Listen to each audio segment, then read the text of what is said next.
Praise the Lord. హల్లెలూయా.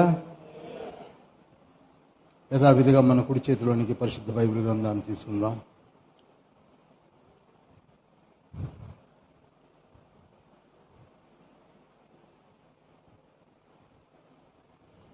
ఒడ్డు చేరి నీ ఎదుట నిలిచినప్పుడు రక్షక ఒక ఆత్మనైనా తేక సిగ్గుపడిపోదునా,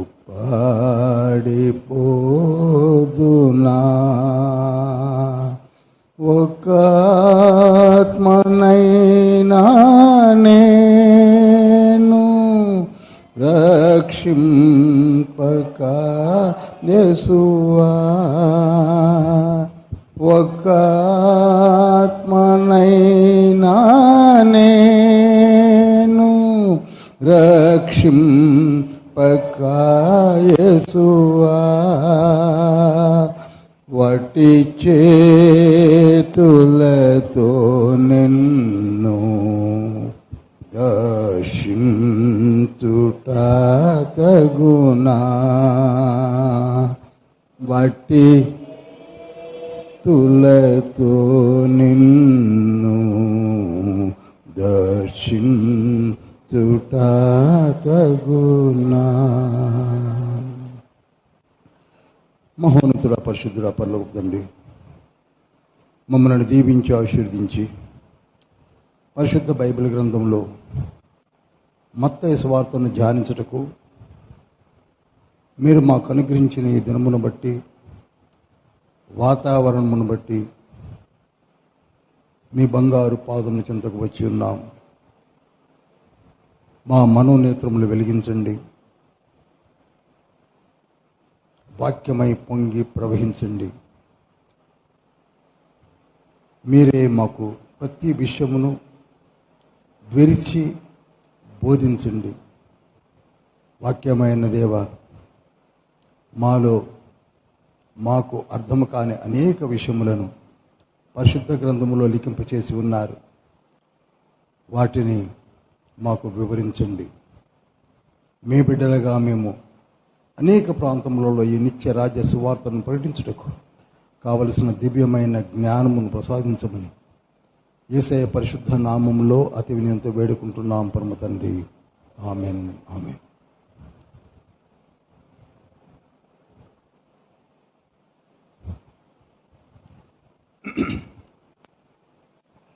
గడిచిన వారము మనము మత్తయి సువార్త 4వ అధ్యాయాన్ని దాదాపుగా ధ్యానించాం.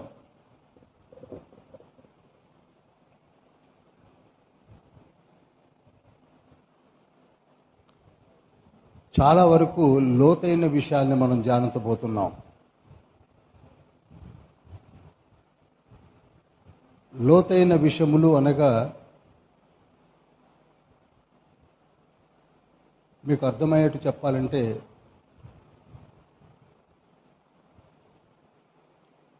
ఒక నది ప్రవహించుతున్నప్పుడు మనం ఒడ్డున కూర్చొని చూస్తుంటే పై నీళ్లు ప్రవహించడం చూస్తుంటాం.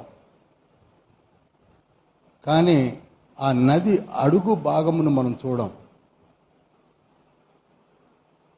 పరిశుద్ధ బైబిల్ గ్రంథము కూడా చాలా వరకు మనకెందుకు అర్థం కాలేదు అనగా, పై లేఖనాలు మాత్రమే మనం చూస్తున్నాం.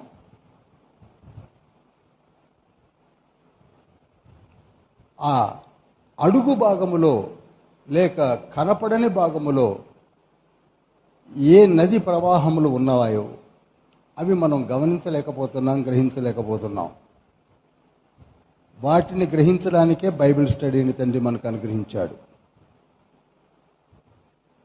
మీకు ఇప్పుడు నేను మాట్లాడుతున్న ప్రతి మాట ఇంతవరకు నేను ఎక్కడ చెప్పని కూడా చెప్పడానికి నేను ప్రయత్నం చేస్తున్నాను. This is 3rd and 4th stages of Bible study అంటాను.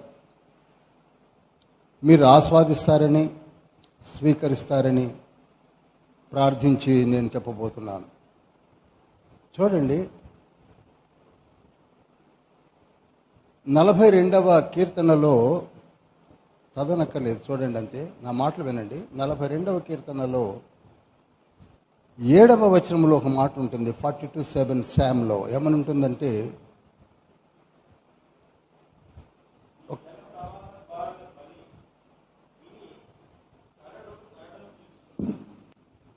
మైక్లో చదవండి, ఎందుకంటే ఇది లాస్ట్ టైం కూడా నేను గమనించాను, ఇది ఆన్లైన్లోకి వెళుతుంది కనుక అందరూ గ్రహించగలుగుతారు. మళ్ళీ, నీ జల ప్రవాహ దారల ధ్వని విని కరడు కరడును పిలుచుచున్నది. నీ అలలన్నీయు నీ తరంగములన్నీయు నా మీదుగా పొర్లి పారియున్నవి. చాలు, ఒక్క ముక్క అర్థమైతే ఒట్టు, ఒక్క ముక్క. కరడు కరడు ఏమిటి? ఇంగ్లీష్ వర్షన్లో ఎన్ఎల్టీలో అయితే డీప్ అనేది డీప్ అని ఉంటుంది. ట్రాన్స్లేషన్లో హీబ్రూ టెక్స్ట్ని, అరామిక్ టెక్స్ట్ని అంతకంటే మంచి మాట వాడలేకపోయారు ఇంగ్లీష్లో. కరడు కరడును ఏమండి పిలుచుచున్నది. ఏ కరడు ఏ కరడును పిలుచుచున్నది? సముద్ర తరంగములు కని విని, అర్థమవుతుందండి? సముద్ర తరంగములను కని అనగా చూసి, విని అనగా విని. ఎప్పుడైతే జరుగుతుందో అప్పుడు ఒక కరడు ఇంకొక కరడును పిలుస్తున్నది. సముద్ర తరంగములు అనగా మనం సముద్రం ఒడ్డున కూర్చుంటే అలలు రావడం చూస్తుంటాం. సముద్రాన్ని అందరూ చూశారు కనుక చెప్తున్నాను. ఈ అలలు పైనుండి రావడం చూస్తున్నాం, కానీ సముద్రము అడుగున కూడా అలలు ఉన్నాయి. పై అలలు కనపడుతున్నవి, కానీ సముద్రము కొన్ని మీటర్లు లేక కొన్ని ఫర్లాంగులు అడుగులోనికి, డెప్త్లోనికి వెళ్ళినప్పుడు అక్కడ కూడా ప్రవాహాలు ఉన్నాయి. అర్థమవుతుందండి? అలానే పరిశుద్ధ బైబిల్ గ్రంథము కూడా సముద్రము వంటిది.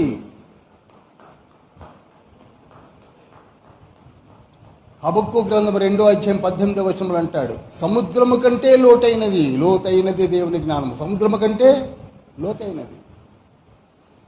మరి వాటిని ధ్యానించడానికి మనం వచ్చాం. ఇప్పుడు దీని గురించి నేను వివరిస్తే నా ఉన్న సమయం అంతా వెళ్ళిపోతుంది. ఎప్పుడైనా జ్ఞాపకం చేయండి, చెప్తాను. కనుక ఆ పై అల ఏమిటి? సముద్రము మధ్య లేక అడుగున ప్రవహించుతున్న ఆ కరడు ఏమిటి? అది ఏ విధంగా చూడగలము, ఏ విధంగా వినగలము? యు హ్యావ్ టు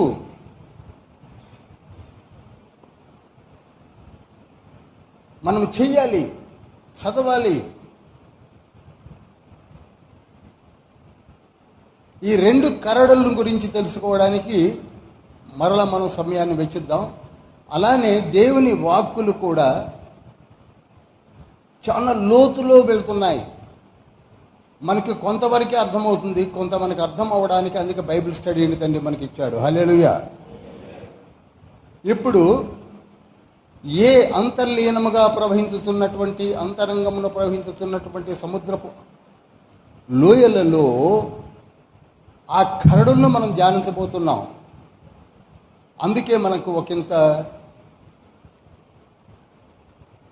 అర్థమైనట్టుగా అర్థమవునట్టుగా కూడా ఉంటాయి. అందుకే వాటిని కనాలి, వాటిని వినాలి. మత్తయి సువార్త 4వ అధ్యాయంలో యేసుక్రీస్తు ప్రభువుల వారు బాప్తిస్మం పొందిన తర్వాత 40 దినములు ఉపవాసం ఉన్న తర్వాత, సాతాను చేత శోధించబడిన తర్వాత పరిచర్య కొరకై బయలుదేరడం మనము ధ్యానించాం. అప్పుడు వాడిన పదము 4వ అధ్యాయం 16వ వచనంలో, చీకటిలో కూర్చుండి ఉన్న ప్రజలను గొప్ప వెలుగును చూచిరి.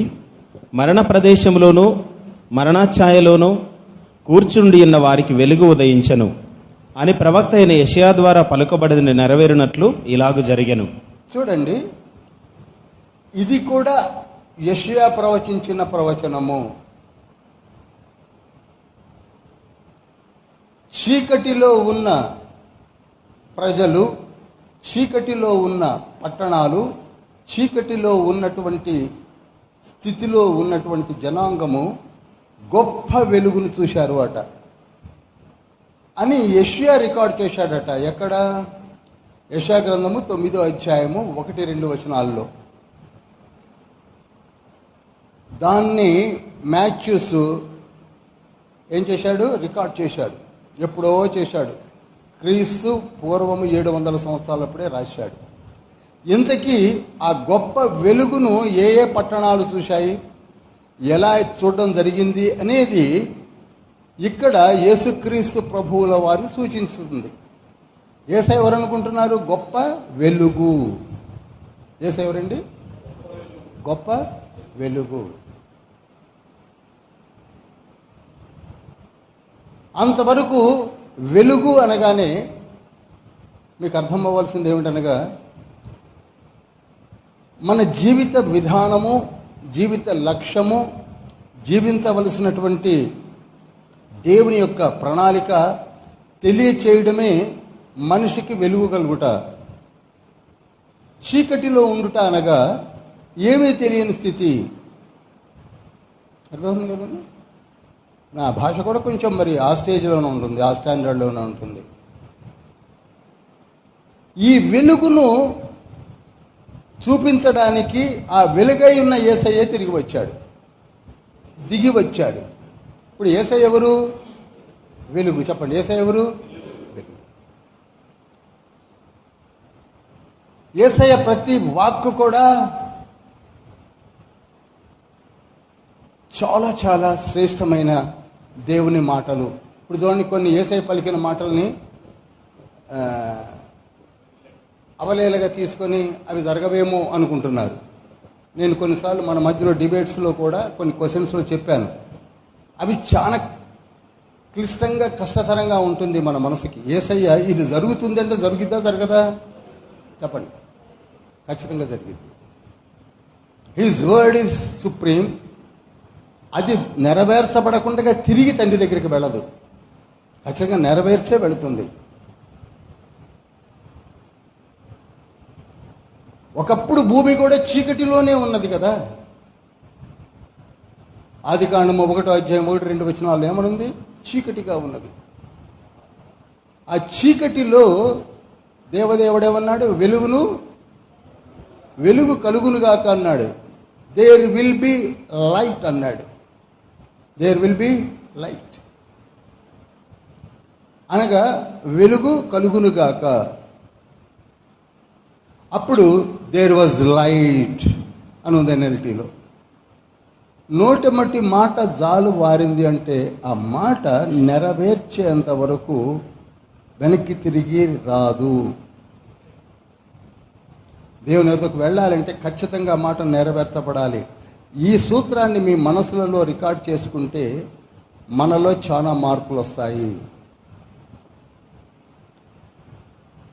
ఇప్పుడు మీకు చిన్న మ్యాథమెటికల్ ఫార్ములా చెప్తాను.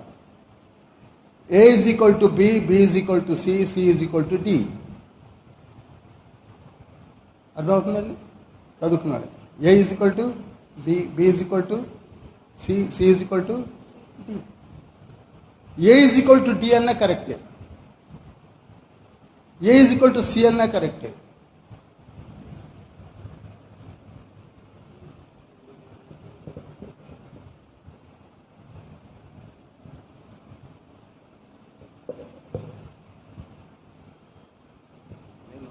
తర్వాత ఫోటో తీసుకుంటాను.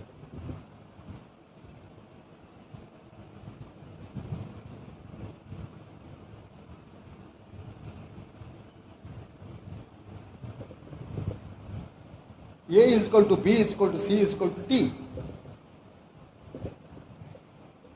యాక్చువల్గా నేను మత్తయి సువార్త పైన చెప్పచ్చు, కానీ చాలా లోతులో చెప్తున్నాను.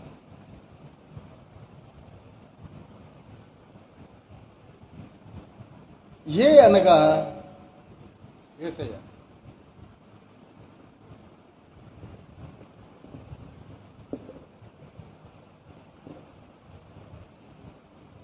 డి అన్నా కూడా యేసయ్యే. ఎలా చెప్తాను? యేసయ్యే బి అనగా వెలుగు.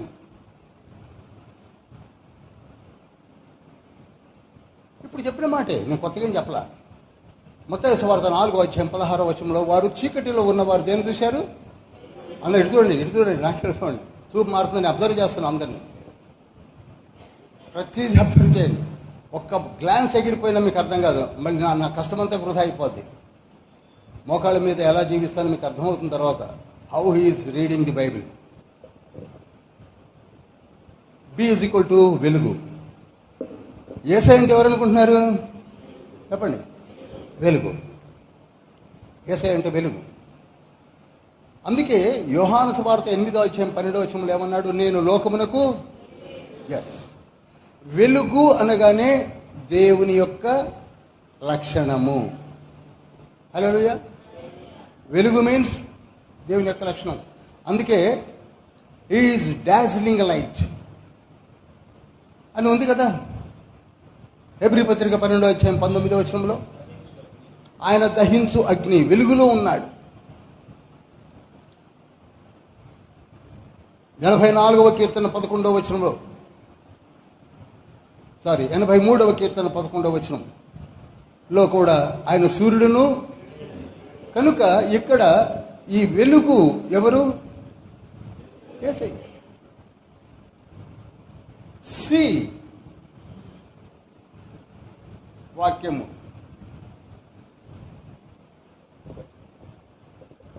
వాక్యమన్నా ఆది యందు వాక్యం ఉండెను, వాక్యము దేవుడే ఉండెను, వాక్యము దేవుని యొద్ద ఉండెను, వాక్యము ఆది యందు దేవుని యొద్దనే ఉండెను. ఆ వాక్యమే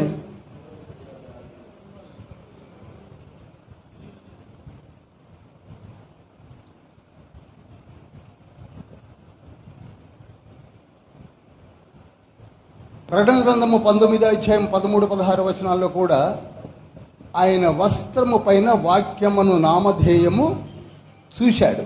ఎవరు? అపోస్తలుడు. చూశారా? చెప్పండి. చూశారు కదా వాక్యం.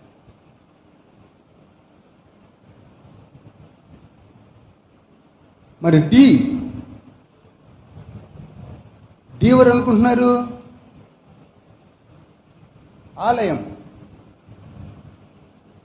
పరిశుద్ధాలయము.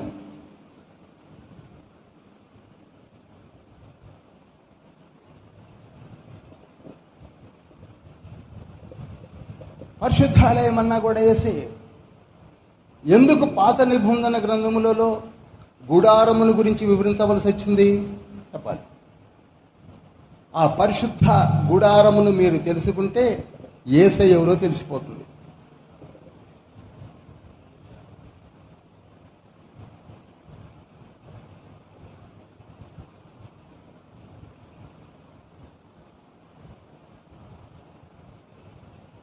యోహాను సువార్త 2:21 పెద్దగా చదువుతారా?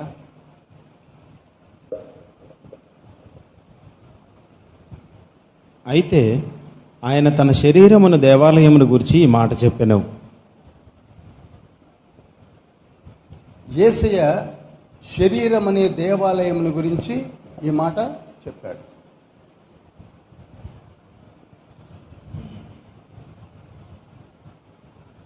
యేసయ్యే దేవాలయము. ఎక్కడైతే దేవాలయం ఉంటుందో మనం ఎందుకు గుడికి రాలేకపోతున్నాం అనగా we are not having that faith. ఏదో అందుకే మనము ఎప్పుడైతే జ్ఞానమును అలబోకగా తీసుకుంటున్నామో మనం ప్రవర్తించలేకపోతున్నాం. ఇక్కడ దేవుని యొక్క మహిమ ఆయనై ఉన్నాడు అన్న ఉద్దేశము లేక విశ్వాసము నీకు ఉంటే బిలబిలమంటూ వస్తారు.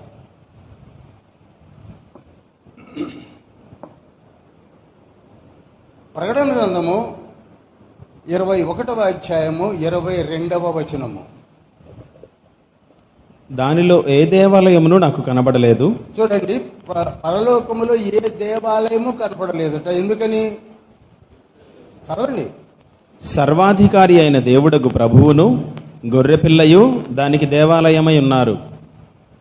చెప్పండి కొట్టరేమండి. We have to prove every verse with the verses. ఇప్పుడు మీరు అవలీలగా చెప్పచ్చు, ఆలయం అనగానే అందుకే ప్రభువు,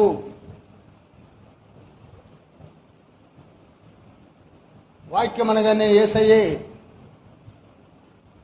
వెలుగు అనగానే మత్తయ్య చెప్పాడు.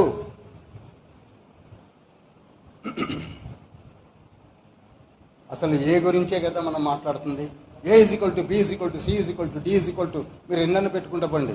పరిశుద్ధ లేఖనములలో 66 పుస్తకాలు ఏ చదివినా కానీ మీకు తెలిసిపోతుంది. ఇప్పుడు బ్రదర్ పాత నిబంధన గ్రంథాన్ని కొట్టేశారు కదా, ఏం కొట్టేశారు మరి నాకు తెలియదు, ఎందుకు కొట్టేసుకున్నారో నాకు తెలియదు. If you don't know about the tabernacle, you are innocent of the Jesus.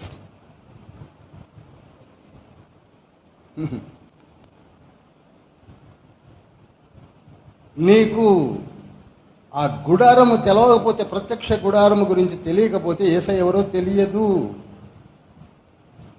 Life time ఛాలెంజే చెప్పగలను. అందుకే పాత నిబంధన 39 పుస్తకాలు నేను 3 సంవత్సరాలు తీసుకున్నది కూడా అందుకే. పోతే అప్పుడు మీ యొక్క ఎదుగుదలను బట్టి, మీరు స్వీకరించిన దాన్ని బట్టి మీకు ఎంత అర్థమైందో నాకైతే తెలియదు. ప్రతి విషయాన్ని కూడా ఇప్పుడు మత్తయి సువార్తలో ఈ విధంగా మనం ధ్యానిస్తూ ముందుకు వెళ్ళబోతున్నాం. కనుక ఇప్పుడు ఈ వెలుగును చూశారు. ఆ వెలుగును చూసి చూసిన ప్రజలు, విశ్వసించిన ప్రజలు, ఆ వెలుగైన యేసయ్యను విశ్వసించిన ప్రజలు, ఆ వెలుగైన యేసయ్య యుద్ధకు వెళ్ళినటువంటి ప్రజలు. మత్తయి సువార్త 4వ అధ్యాయము 23, 24, 25 వచనాలు తర్వాత చదవండి, నోట్ చేసి. అక్కడ చాలామంది వెళ్ళారు, చాలా దేశాల వాళ్ళు వెళ్ళారు, చాలా పట్టణస్థులు వెళ్ళారు. వెళ్ళి ఏం చేశారు? చూశారు, విశ్వసించారు. వారు కూడా వెలిగించబడ్డారు. ఏమయ్యారండి? ఇప్పుడు అదేవిధంగా మనము కూడా వెలిగించబడ్డాము. హల్లెలూయా. ఎవరైతే దేవుని వాక్యమును అంగీకరించి విశ్వసిస్తారో వారందరూ ఏమవుతారు? వెలిగించబడతారు. అందుకే యోహాను సువార్త 8వ అధ్యాయము 10, 11 వచనాల్లో ఆ వ్యభిచార స్త్రీతో అంటాడు, అమ్మా ఇక నువ్వు పాపం చేయకు, ఎందుకనగా నువ్వు వెలిగించబడ్డావు, నువ్వు వెలిగించబడ్డావు.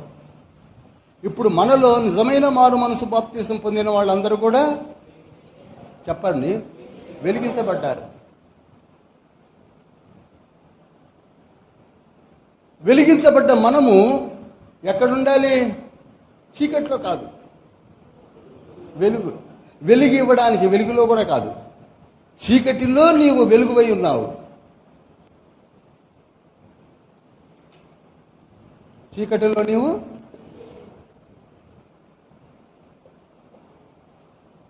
సూర్యుడు ఉన్నంత వరకు వెలుగు ఉంటుందండి. మరి సూర్యుడు లేనప్పుడు,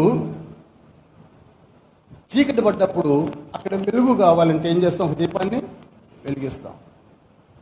అలానే చీకటి గల ప్రదేశములలో తండ్రి సంచరించి మనలను వెలిగించి, ఎక్కడైతే మీరు చీకటిగా ఉన్న ప్రదేశాలకు మీరు వెళ్ళండి, అక్కడ మీ వెలుగును చూసి వారు వెలిగించబడతారని చెప్పాడు.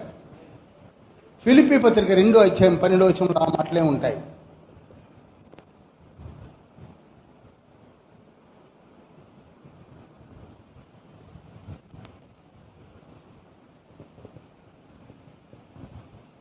కాగా నా ప్రియులారా, మీరెల్లప్పుడూ విధేయులయ్యున్న ప్రకారము నా ఎదుట ఉన్నప్పుడు మాత్రమే గాక మరి ఎక్కువగా నేను మీతో లేని ఈ కాలమందును భయముతోనూ వణకుతోనూ మీ సొంత రక్షణను కొనసాగించుకొనుడి. తర్వాత కంటిన్యూషన్ 16th వర్స్ కొడుతుంది, 16. అట్టి జనము మధ్యను మీరు జీవవాక్యమును చేతపట్టుకొని లోకమందు జ్యోతుల వలె కనబడుచున్నారు. చూడండి, ఒక్కసారి రక్షణ పొందినటువంటి మనము కడు వణుకుతో, కడు భయముతో రక్షణ కొనసాగిస్తూ జీవవాక్యమును సీని వెలిగించబడ్డ మనము కేవలం నేను వెలుగు అని తిరిగితే కుదరదు. ఏం కావాలి మీకు? వాక్యం కావాలి కదా. అందుకే జీవవాక్యముని చేబూని ఎక్కడికి వెళ్ళమన్నాడు? లోకమందు. అది ఎందుకని? వెలిగించడానికి. ఆ పని మన సువార్థికులు చేస్తున్నారు, యవ్వన బిడ్డలు చేస్తున్నారు. ఇప్పుడు యేసయ్య వచ్చింది ఏదో కేవలం కనపడే స్వస్థతలు చేసి ఏవో చేసి వెళ్ళిపోవడానికి కాదు. చీకటిలో జీవించుతున్న వారిని వెలిగించి, ఆ వెలిగించబడ్డవారు ఈ జీవవాక్యముని చేబూని అనేకులను వెలిగించడానికి వెళ్ళాలే తప్ప నీకు అనుగ్రహించబడిన ఆ కృప, ఆ వెలుగును ఆర్పుకోకుండగా, ఏం చేయకుండా అండి? ఆర్పుకోకుండగా చీకటి గల ప్రదేశంలో లేక అన్య జనాంగంలో వెళ్ళి వెలిగించడానికి తండ్రి ఇచ్చిన గొప్ప ఆధిక్యతే వెలుగు. అందుకే మత్తయి సువార్త 5వ అధ్యాయం 14-15 వచనాల్లో ఉన్న మాటలు ఏమిటనగా, అక్కడ ఏమన్నాడు? మీరు వెలిగించబడ్డవారు కనుక మీరు లోకమునకు వెలుగై ఉన్నారు. కొండ మీద నుండి పట్టణము మరుగై ఉండనేరదు. మనుష్యులు దీపము వెలిగించి కొంచెము కింద పెట్టరు గాని అది ఇంట నుండి వారందరికీ వెలిగించుటకై దీపస్తంభం మీదనే పెట్టుదురు. అది వెలిగించబడ్డ వాళ్ళు ఎక్కడనో ఉంటే కుదరదండి. వెలిగించబడ్డ వాళ్ళు ఏమై ఉండాలి? అందరికీ కనబడేలా ఉండాలి. ఇప్పుడు మన మధ్యలో వెలిగించబడ్డ వాళ్ళు ఉన్నారు. అందుకే నేను స్త్రీల మైత్రి కూడికను, యూత్ మీటింగ్స్ని ఎందుకు అరేంజ్ చేస్తున్నా అంటే, వీళ్ళు వెలిగించబడ్డ వాళ్ళు అందరికీ కూడా కనపడేలా ఉండాలి.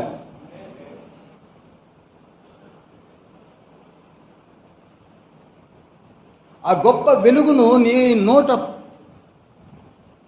బోధింపచేసి ప్రకటింపచేసి అనేకులను వెలిగించడానికే తండ్రి ఆ ఉపమానం వాడాడు.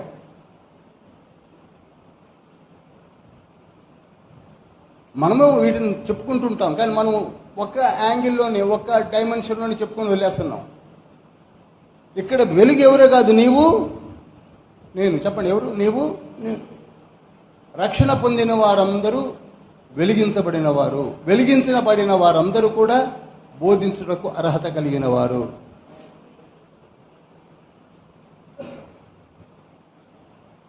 ఆ పరిచర్య ధర్మమును మార్చడానికే యేసయ్య 3వ అధ్యాయంలో వచ్చి నీతి యావత్తు ఈలాగు జరిగించడం మనకు తగిలి ఉన్నదని చెప్పి, నువ్వు నాకు బ్యాప్టిజం మొత్తాన్ని మార్చేస్తా అన్నాడు.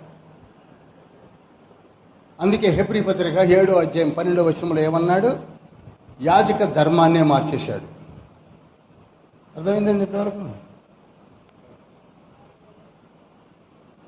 ఇప్పుడు యాజక ధర్మం అంటే గుడారములో ఉన్నటువంటి ధర్మాలు కావు. ధర్మము మారిపోయింది. అంతకుముందు పాత నిబంధన కాలంలో లేవీలు మాత్రమే ఒక particular group of people or tribe of పీపులే ఉండేవారు కదా. ఇప్పుడు అదేమి లేదు. కొత్త యాజక ధర్మం ఏమిటనగా, మనము లాస్ట్ వీకే కదా ధ్యానించింది. మన ప్రధాన యాజకుడు ఏం చేశాడంటే పూర్తిగా మార్చేశాడు. బైలాసన్ని మార్చి పారేశాడు. స్త్రీలు అని, పురుషులని, ధనికులని, బీదలని, చదువు ఉన్నవారని, చదువు లేనివారని. ఏమంటే చాలా చదువు తక్కువగా ఉంటే బోధించవచ్చా? మరి బోధించిన వాళ్ళందరూ చదువు తక్కువలేగా. జ్ఞానము నీకు యేసయ్య ఇస్తే నీవేమి మామూలు వ్యక్తివి కాదు కదా. గలతీ పత్రిక 3:28 ప్రకారంగా అందరూ కూడా వెలిగించబడ్డవారే. ఇక్కడ ఒక మాట అనాలి, ఏంటంటే అందరూ కూడా. ఇక్కడ రాజులు కావచ్చు, బానిసలు కావచ్చు, దాసులు కావచ్చు, యజమానులు కావచ్చు, స్త్రీలు కావచ్చు, పురుషులు కావచ్చు, చిన్నపిల్లలు కావచ్చు, పెద్ద పిల్లలు కావచ్చు. After attaining certain age they are entitled to have the word of God. అర్థమైందండి ఇంతవరకు? అర్థమైంది కదా. ఇప్పుడు ఈ రోజులలో వివక్షత వచ్చింది. స్త్రీలు బోధించడానికి వీల్లేదని, లేకపోతే వాళ్ళు చేయడానికి వీల్లేదు, వీళ్ళు చేయడానికి వీల్లేదు. దీన్ని ఎవరు మార్చడానికి వచ్చారు? ఇంకా మనోళ్ళు ఎక్కడున్నారు? పాత నిబంధన పుస్తకాలలో ఉన్నటువంటి ఆ ధర్మాలను తీసుకొని ఇటు తీసుకొచ్చి పులిమి ఇక్కడున్నే తీసుకెళ్ళి అక్కడ పెట్టి కన్ఫ్యూజ్ అవుతున్నారు. No confusion at all. మనకు లేవీయుడు కాదు, యూదుడైనటువంటి యేసుక్రీస్తు ప్రభు వారు కొత్త ప్రధాన యాజకుడు. నంబర్ 1. ఆయన ఆలయంలో ఎక్కడ సేవ చేయటం లేదు. నిజంగా యేసుక్రీస్తు ప్రభు వారు 3.5 సంవత్సరాలు యెరూషలేములో తిరిగాడు కానీ ఏనాడు కూడా పరిశుద్ధాలయంలోనికి వెళ్ళిన వాడు కాదు. రమ్మని పిలిచిన వారు లేరు. ఏ ప్రధాన యాజకుడైనా రండి యేసయ్య అన్నారా? చెప్పండి. అలా ఏ ఆలయమైన యేసయ్య ఈ భూమిపైన ఉన్నాడో ఆయనే గ్రహించలేకపోయారు. ఎప్పుడైతే యేసయ్య ఇక్కడి నుంచి జాగ్రత్తగా వినండి. ఎప్పుడైతే యేసయ్య అభిషేకించబడ్డాడో పాత యాజకత్వం ఏమైపోయింది? తీసివేయబడి. చెప్పండి ఏమైంది? కొత్తది వచ్చిందంటే పాతది ఏమైపోద్ది? తీసివేయపోద్ది. అందుకే యేసుక్రీస్తు ప్రభు వారు ప్రధాన యాజకుడు ముందే నిలబడ్డాడు. నిలబడ్డప్పుడు మత్తయి సువార్త 26వ అధ్యాయము 64, 65 వచనాలు పెద్దగా చదివితే, మత్తయి సువార్త బుక్ ఆఫ్ మాథ్యూ 60 ఇది మొదలుకొని 26, 64, 65. ఇది మొదలుకొని మనుష్య కుమారుడు సర్వశక్తిని కుడిపార్శ్వమున కూర్చుండటయు ఆకాశ మేఘారూఢుడై వచ్చుటయు మీరు చూతురని చెప్పగా, చూడండి యేసయ్య ఎక్కడ పోయి ఉంటాడట? సర్వశక్తిని కుడిపార్శ్వం. పరలోకంలో దేవదేవుని కుడిపార్శ్వంలో ఉంటాడట. ఆయన క్యాలిబర్ చూడండి, ఆయన కెపాసిటీ చూడండి. అర్థమవుతుందండి? మన మధ్యలో తిరిగిన యేసయ్య దేవుడేనా అది ఇది అని అనుకుంటున్నామే. ఆయన ఎవరు అనుకుంటున్నారు? తిన్నగా వెళ్ళి శక్తుల మీదను ఆయా అధికారముల మీదను అధికారం పొందిన వాడై తండ్రి కుడిపార్శ్వమున ఉంటాడు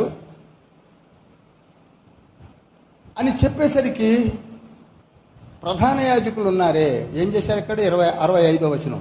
ప్రధాన యాజకుడు తన వస్త్రము చింపుకొని, అది ప్రధాన యాజకుడు వేసుకున్న ఎఫోదుని ఎప్పుడు చింపకూడదు. చెప్పండి, అర్థమవుతుందండి అందరికీ?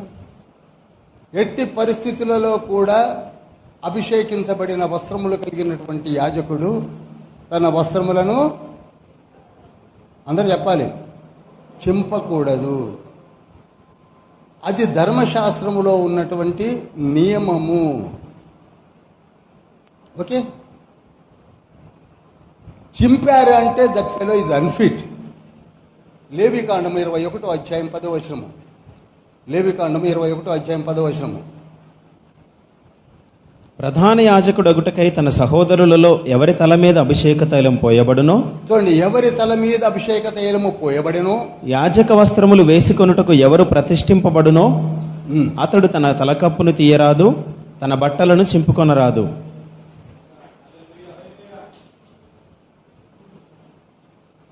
నువ్వు చింపుకున్నావా? You yourself resign to your job. ఎందుకు చింపుకున్నాడు అక్కడనగా, ఆ ప్రధాన యాజకుని ఎదురుగా ఇంకొక కొత్త యాజకుడు ఉన్నాడు, ఇప్పుడే అభిషేకం పొందినవాడు. ఆయన ఉండంగా ఇతనికి ఏ పవర్సు లేవు, ఎవరు ఇతని మాటలు వినరు. చింపుకున్న వాడికి వెలుగు లేదు, చింపుకున్న వాడు ఇంకోని వెలిగించలేడు, చింపుకున్న వాడికి ఏమీ తెలియదు, కేవలం హోదా వస్త్రములు వేసుకొని తిరుగుట తప్ప. కనుక ఇప్పుడు అఫీషియల్లీ అనౌన్స్డ్ ప్రధాన యాజకుడు ఎవరండి? యేసయ్య. కనుక యేసయ్య ఇప్పుడు మనకు ప్రధాన యాజకుడు. కనుక యేసయ్య అండర్లో మనం అందరం ఉన్నాం. యేసయ్య ఎలా చెప్తే అలా చేస్తున్నాం.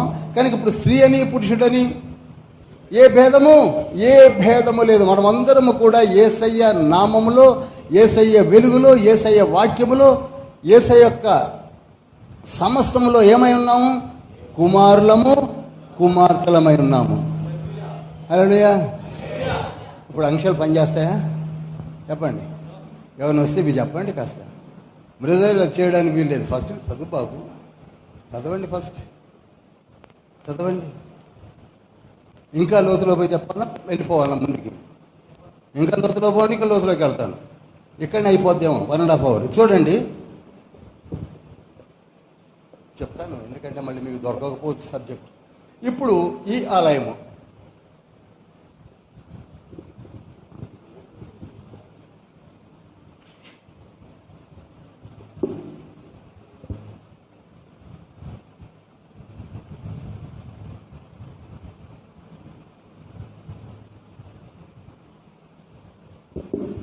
ఈ ఆలయం కూడా 3 భాగాలు ఉంది. ఎన్ని భాగాలు ఉందండి? 3 భాగాలు ఉంది. ఆలయం అనగా గుడారం, ప్రత్యక్ష గుడారము, లేదా సొలొమోను గారు కట్టిన ఆలయం కానివ్వండి, దేవుని యొక్క ఆలయము 3 భాగాలు ఉంది. ఒకటి బలిపీఠము కలిగి ఉంది. 2 పరిశుద్ధ స్థలము.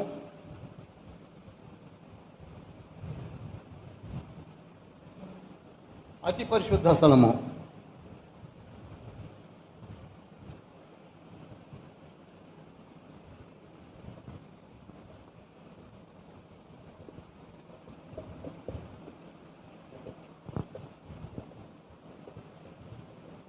యేసయ్య అనగానే మనకి 3 గుర్తు రావాలి. చూసారు, ఇంకా కొంచెం లోతులోకి తీసుకెళ్తాను అన్నట్టు. ఎంతవరకు అర్థమవుతుందో వీక్షకులకు అర్థం కావచ్చు. ఇక్కడ ప్రతిదాన్ని చెప్పచ్చు. వెలుగుల గురించి, వాక్యము గురించి, ఇక్కడ ఆలయం గురించి. పరిశుద్ధ ఆలయంలోకి వచ్చేసరికి మళ్ళీ 3 భాగాలు. ఒకటి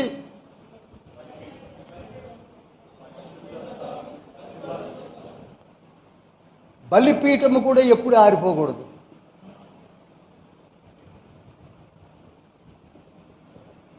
అది నిత్యము వెలుగుతుండవలను. అది నిత్యము. ఎందుకంటే పెయ్యని కట్ చేసి బలిపీఠం వేస్తే 10 నిమిషాలు వెనక్కి తిరిగి చూస్తే బూడిది కనపడద్దు. బ్లాస్ట్ ఫర్నెస్ కంటే వేడితో ఉంటుంది. ఎత్తడి బలిపీఠం అది. వెలుగు దగ్గ దగ్గ బగ్గ బగ్గలాడుతుంటుంది.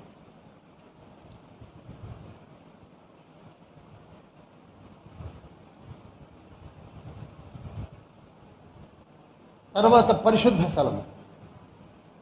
కొంచెం స్పీడ్గానే పెడతాను, లోతులో కొంచెం స్పీడు. పరిశుద్ధ స్థలములో కూడా కుడి చేతి వైపున దీపస్తంభము ఉండవలెను. ఏముండాలండి? దీపస్తంభం అనగా మెనోరా.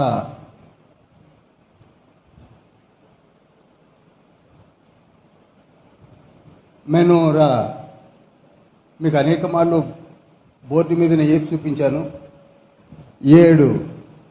6 ప్రదీపంలో ఒక మెయిన్ క్యాండిల్ తోటి కలిసి ఉంటాయి. ఈ 7 దీపములు నిత్యము. అది ఈ వెలుగు అనే మాటను మీరు మర్చిపోవద్దు. ఇంతకీ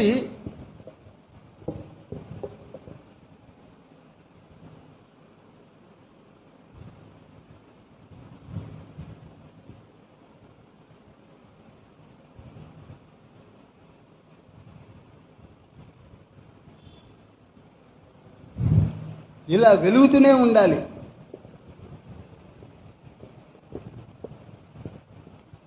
ఇలా వెలిగించే బాధ్యత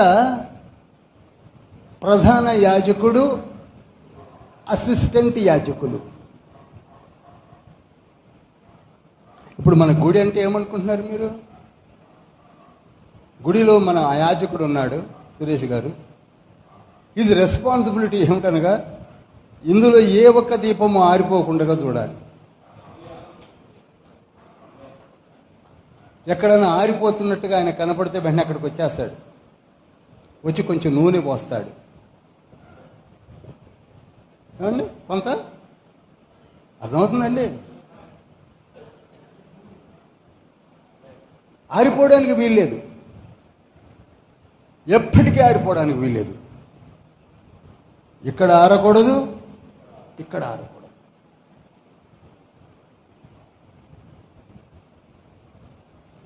దట్ ఈజ్ యాజకత్వంలోని ఒక మూలము. రైట్. మరి పరిశుద్ధ స్థలములో వెలుగు లేదుగా.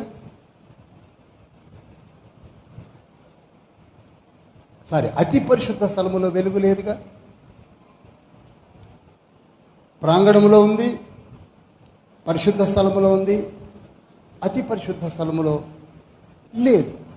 ఎవరు అందులో అడుగు పెట్టడానికి వీలు లేదు. అందుకే ఇది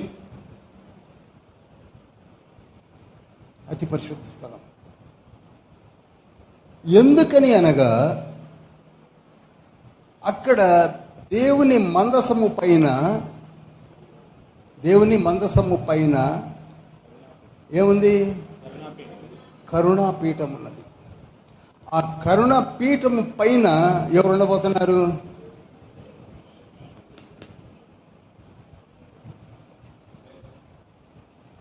యేసయ్యే అతి పరిశుద్ధ స్థలములోనికి దిగి వస్తాడు కనుక అక్కడ వెలుగు ఎప్పుడూ ఉంటుంది. You need not worry about holy of holies. నీవు వరిగా ఉండవలసింది ఈ ప్రాంతము, ఈ ప్రాంతము. అర్థమైందండి?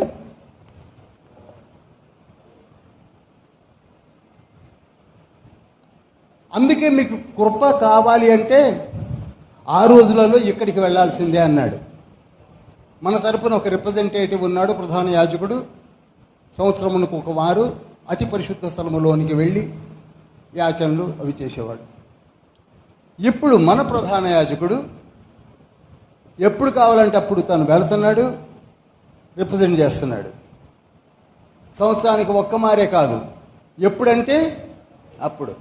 అందుకే హెబ్రీ పత్రిక 4వ అధ్యాయము 15వ వచనములో ఏమనుంటుంది? మీరు కృపాసనము యొద్దకు సమయోచితమైన అవసరతల కొరకై. చదవండి. గనుక మనం కనికరింపబడి సమయోచితమైన సహాయము కొరకు కృప పొందినట్లు ధైర్యముతో కృపాసనం వద్దకు చేరుదము.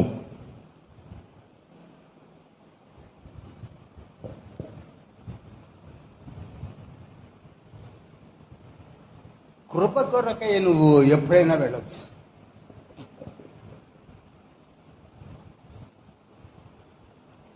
వీటిని మనము సరిగా అర్థం చేసుకోలేక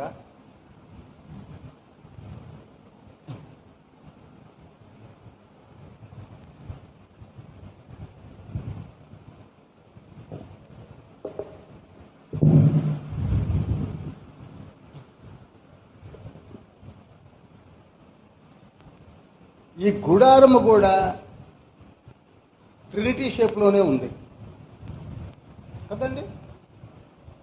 దేవుడు ఏర్పాటు చేసిన గుడారము ట్రినిటీ షేప్లోనే ఉంది. మరి మానవ గుడారమైన మనము కూడా ట్రినిటీ షేప్లోనే ఉన్నాం. ఇక్కడ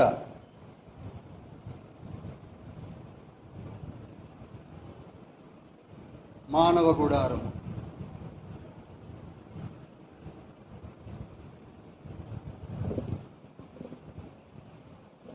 మనలో కూడా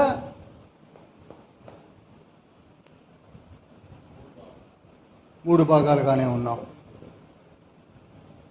ఇది ఎక్కువగా సంజీవ్ దాన్ని ఎక్కువగా చెప్తూ ఉంటాడు. గుడారము కూడా మీరు చూసినట్లయితే గుడారమునకు ముందుగా ఎక్స్టర్నల్ ఫేస్లో తెరలు ఉండమన్నాడు. ఏముండాలి? తెరలు. నీలి, ధూమ్ర, రక్తవర్ణాలు. ఇదివరకు ఒకసారి మన ఆలయ ప్రతిష్టా పండుగప్పుడు నేను చెప్పాను. నీలి అనగా కరుణ కొరకు, ధూమ్ర అనగా మనకున్న ప్రాబ్లమ్స్ కొరకు, రక్తవర్ణములు అనగా రక్షణ కొరకు ఎక్కడికి రావాలి? ఆలయంలోకి రావాలి. కనుక మనకి కూడా ఈ మూడింటిని అధిగమించే శక్తి మనలో కూడా ఉండాలి. నీలి, ధూమ్ర, రక్తవర్ణాలు అనగా నీలో కరుణ, జాలి, ప్రేమ అన్నీ ఉండాలి. అలానే నీలో కష్టాలు వచ్చినప్పుడు ఆ కష్టాలను అధిగమించి సహాయం చేయగలిగినటువంటి క్యాలిబర్ కెపాసిటీ ఉండాలి. మూడవది రక్తవర్ణం అనగా రక్షణ పొందిన వారిగా ఉండాలి. కనుక ఎక్స్టర్నల్ అపియరెన్స్లో ఈ మూడు ఉండాలి, అనగా తెరలు ఉండాలి. ఇంత మాత్రమే కాక నీ హోల్ బాడీ మీద మేక వెంట్రుకలతో చేసిన తెర ఉండాలి అన్నాడు. ఏమండి, నిర్గమకాండం 26 అధ్యాయం తర్వాత చదవండి, ఇదంతా ఎక్స్ప్లెయిన్ చేయను. ఏముండాలి? రెండోది మేక వెంట్రుకలతో చేసిన తెర. 1 ఏమిటి, నెంబర్ 2 ఏమిటి, నెంబర్ 3 ఏమిటి రాయట్లేదు, టైం ఎందుకు వేస్ట్ అని. నీలి ధూమ్ర రక్తవర్ణములు external appearance, and then whole body has to be covered with మేక వెంట్రుకలతో చేసిన తెర. ఆ తర్వాత పొట్టేలు యొక్క తోళ్ళు, సముద్ర వత్సల తోళ్ళు కూడా కప్పబడి ఉండాలి. ఇది దేనికి సాదృశ్యంగా ఉంది అనగా, ఇక్కడ సమస్త జంతువులపైన, సమస్త జలచరములపైన, భూమిపైన కంప్లీట్ అధికారమును కలిగి ఉన్నావు అని. వెలిగించబడ్డ వారు ఏంటండి? అధికారం కలిగిన వారు. దేవుని వాక్యము కలిగిన వారు అంటే ఏంటండి? అధికారం కలిగిన వారు. అర్థమవుతుందండి? ఈ సబ్జెక్ట్ నాది కాదు, సంజీవిది అనుకోండి. ఎప్పుడు చెప్తాడు, ఇది తీర్థమయ్యే ఉన్నది.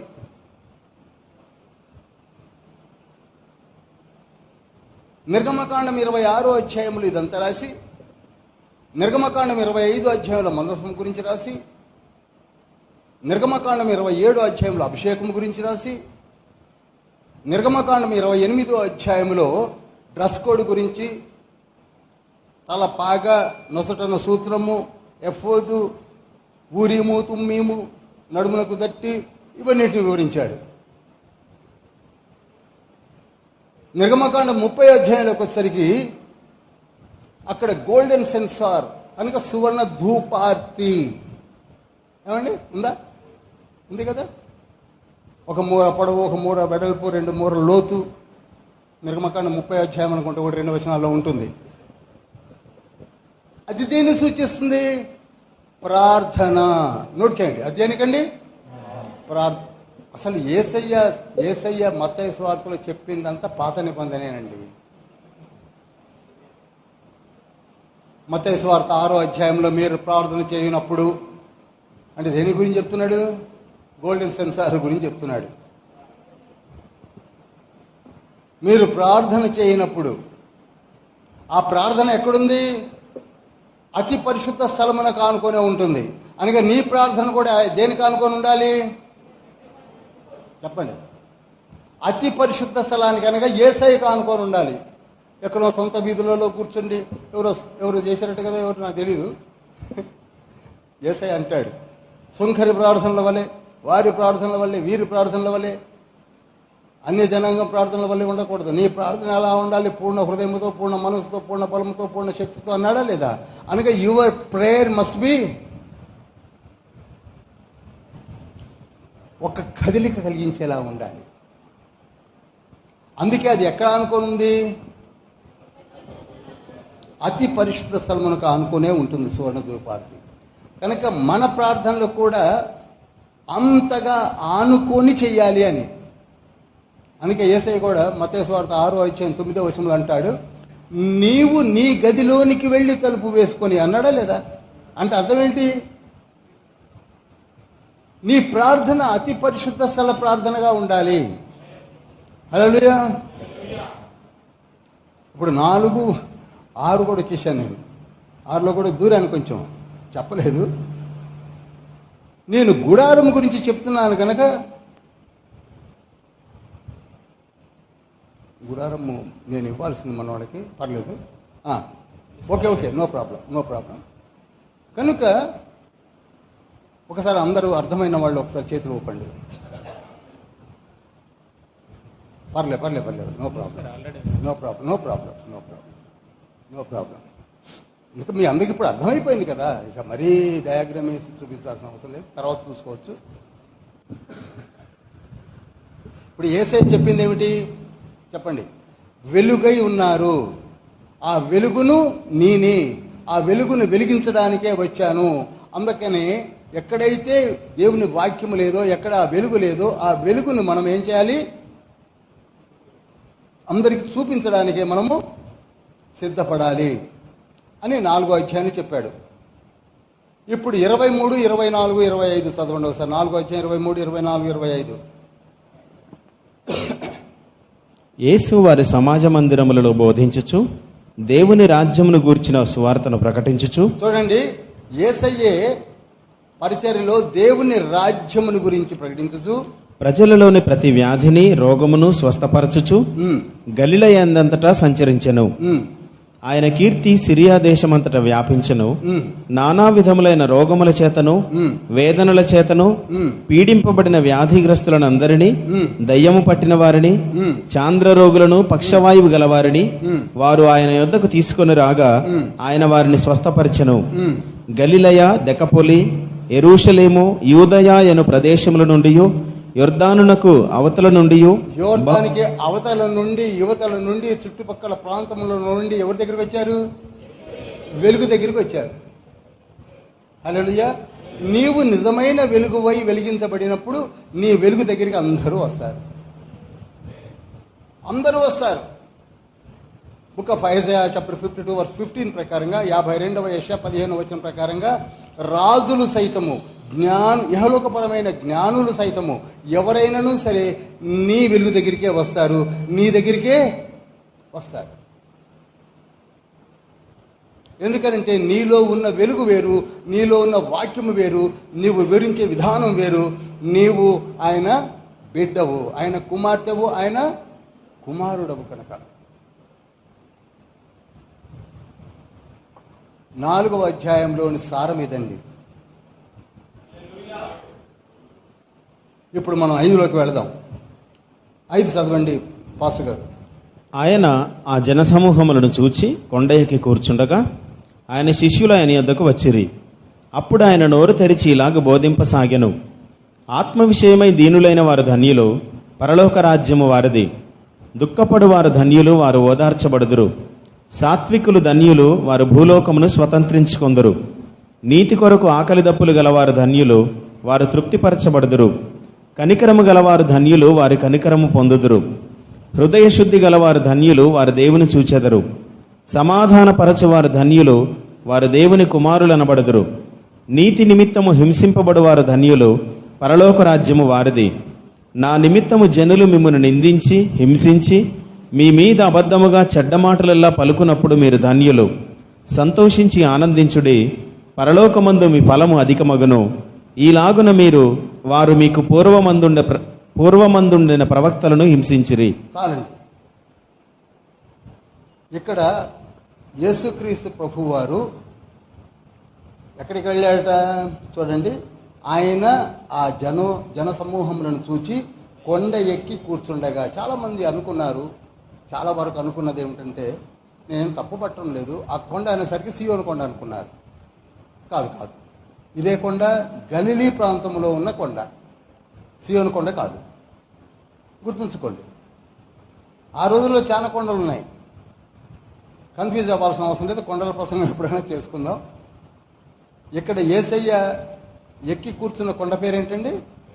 గలిలీ ప్రాంతంలో ఉన్న కొండ, సియోను కొండ కాదు. సియోను కొండ యెరూషలేములో ఉన్నది. తాబోరు కొండ ఎక్కడుంది చెప్పగలరు ఎవరన్నా? గలిలీ ప్రాంతంలో ఉన్నది. మోరియా కొండ యెరూషలేములోనే ఉన్నది. గొల్గొతా కొండ మోరియా కొండకి ఉత్తరాన ఉన్నది, యెరూషలేములోనే ఉన్నది. సీనాయి కొండ అరేబియా దేశంలో ఉన్నది. గెరాజీం కొండ సమరయ దేశంలో ఉన్నది. హెర్మోను కొండ సిరియాకి ఉత్తరాన ఉన్నది. కనుక ఈ కొండలన్నీ వేరు, కన్ఫ్యూజ్ అవ్వాల్సిన అవసరం లేదు. కానీ ఇప్పుడు యేసయ్య కూర్చున్న కొండ ఏమిటి చెప్పండి? గలీలీలో ఉన్నటువంటి ఒక కొండ. అందుకే 5వ అధ్యాయము, 6వ అధ్యాయము, 7వ అధ్యాయము, 3 అధ్యాయాలు కూడా కొండ మీద ప్రసంగములని మన పెద్దలు దైవజనులు బోధిస్తూ ఉంటారు. చక్కటి బోధలు ఉన్నాయి, వాటిపైన చక్కటి బోధలు ఉన్నాయి. ఇక్కడ ఎన్ని ధన్యతలు చెప్పారు? ఏంటండి చెప్పాలి. ఇదివరకు ఒకసారి ఇక్కడనే చెప్పాను నేను, చూపించి మర్చిపోయారంతా. ఎన్ని ధన్యతలు ఉన్నాయి? నో, 9. Exactly correct, 9. చెప్పట్లు కొట్టండి ఒకసారి. పాస్టర్ గారు చెప్పారు, పాస్టర్ గారు చెప్పకపోతే ఎవరు చెప్తారు కానీ 9. కనుక ఎన్ని ఉన్నాయండి? 9 ధన్యతలు ఉన్నాయి. యేసయ్య చెప్పిన ధన్యతలు వేరు, ఇంకా చాలా ధన్యతలు ఉన్నాయి. బైబిల్ అంతా 66 పుస్తకాలు తీసుకుంటే ప్రతిసాడు ధన్యులు ధన్యులు ధన్యులు ధన్యులు. ఎందుకనగా 1000 ఏళ్ల పరిపాలనలో ఉన్నవారు ధన్యులు అని. ఆ ధన్యతలు కావు. యేసయ్య చెప్పే కొండ మీద ప్రసంగంలో ఉన్న ధన్యతలన్నీ 9. దానికి ప్రత్యేకమైనటువంటి ఒక ప్రణాళిక ఉంది. ఏముందండి? ప్రణాళిక ఉంది. చెప్పబోతున్నాం. 5తోటి అయిపోద్దేమో సమయం.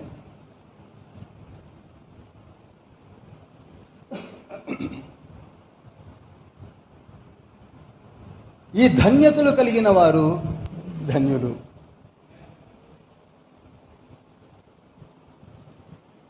మరి మనలో ఈ 9 ధన్యతలు ఎంతమందికి ఉన్నాయో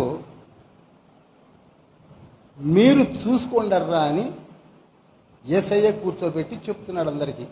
అలనాడు వారికి, ఈనాడు మనకు అవే మాటలు మనకు వినిపింపచేస్తున్నాడు. చూడండి, ఫస్ట్ 3వ వచనములో ఆత్మ విషయమై దీనులైన వారు ధన్యులు, పరలోక రాజ్యము వారిది. ఇక్కడ ఆగుదాం. ఆత్మ విషయమై దీనులైన వారు ధన్యులు, పరలోక రాజ్యము వారిది. ఇక్కడ నేను ఎందుకు ఆగమన్నానంటే, అసలు పరలోక రాజ్యమే లేదని చెప్పుకునేవాళ్ళు బయలుదేరారు. ఏమండి? పరలోక రాజ్యమే లేదు, చిక్కే లేదు. కానీ యేసయ్య ఏమన్నాడు? జాగ్రత్తగా వినండి. మీరు అటువంటి వ్యక్తులను మీరు ఈ పవర్తో కొట్టాలి. ఊరు పిచ్చి డిబేట్లు ఎందుకండి? అతి కుత్తికి రాని డిబేట్లు. 2వ తిమోతి పత్రిక 2వ అధ్యాయం 10 నుంచి 17 వచనం. ఎందుకు అవన్నీ? తీతుకు రాసిన పత్రిక 3వ అధ్యాయం 9వ వచనం. ఎందుకండి అవన్నీ? ఆ డిబేట్లు అతికి రావు, కుత్తికి రావు. పరలోక రాజ్యము లేదని వస్తే పట్టుకోండి అంతే. బ్రదర్ ఒక్కసారి నిలబడండి. యేసయ్య ఏమన్నాడు? పరలోక రాజ్యము వారిది అన్నాడు. అంత మాత్రమే కాదు, యేసయ్య అసలు మొదలుపెట్టిందే పరలోక రాజ్యము సమీపించినది మారు మనసు పొందమని. పరలోక రాజ్యమే లేకపోతే ప్రకటన గ్రంథం 21, 22 అసలు తీసేయడం మంచిది. ప్రకటన గ్రంథం 21వ అధ్యాయంలో పరలోక రాజ్యం ఎలా ఉంటుందో లిఖింపజేశాడు అపోస్తలుడైన యోహాను. 22 గెటప్ను వివరించాడు. మరి లేదని ఎందుకు అంటున్నారు? ఎవరో చార్లెస్ తేజ్ రస్సెల్ అనే అతను లేదనేసరికి మన వాళ్ళందరూ ఆయన వెనక చేరి లేదు లేదు అంటున్నారు. మరి ఇప్పుడు నేను ఉందంటే నా వెనక చేరి ఉందనేవాళ్ళు లేరు. ఎందుకంటే అటువంటి వ్యక్తులు వెనుక సాతానుడు ఉంటాడు. ఇక్కడ యేసయ్య వెంట ఉన్న వెలుగుకి ఎవరుండరు? సాతానుడు ఉండరు. అందుకే అదే కరెక్ట్ అంటారు. 1914లోనే 1000 ఏళ్ల పరిపాలన స్టార్ట్ అయింది. ఏం స్టార్ట్ అయింది బ్రదర్? 1914లోన నేను పుట్టినే పొట్ల 1000 ఏళ్ల పరిపాలనలో నేనున్నానా? మరి నమ్ముతారండి బాబు, నమ్ముతారు. చక్కగా నమ్ముతారు. ఇంకా నా ఎదురుకు వచ్చి కూర్చొని అదే కరెక్ట్ అన్నా పెద్ద ఆశ్చర్యం లేదు. కాదంటే బట్టలు పరపర చెప్పుకుంటారు. ఇంకేదో ఏంటి చూసేది? అరే పరలోక రాజ్యము 21వ అధ్యాయం అంతా రాసి మరల యోహాన్ దిగి వస్తాడు. లేదంటే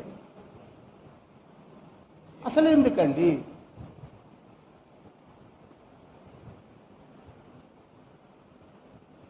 పరలోక రాజ్యము లేదు అని ఎవరైనా అంటే ఇవన్నీ చెప్పండి. మరి 21 ప్రకటన, 22 ప్రకటన, ఇంకొక మాట కూడా చెప్తాను, ఎందుకైనా మంచిది. మత్తయి సువార్త 8వ అధ్యాయం 11వ వచనంలో ఏమని ఉంటుంది? యేసయ్య పలికిన మాట అది. ఏమంటున్నాడు?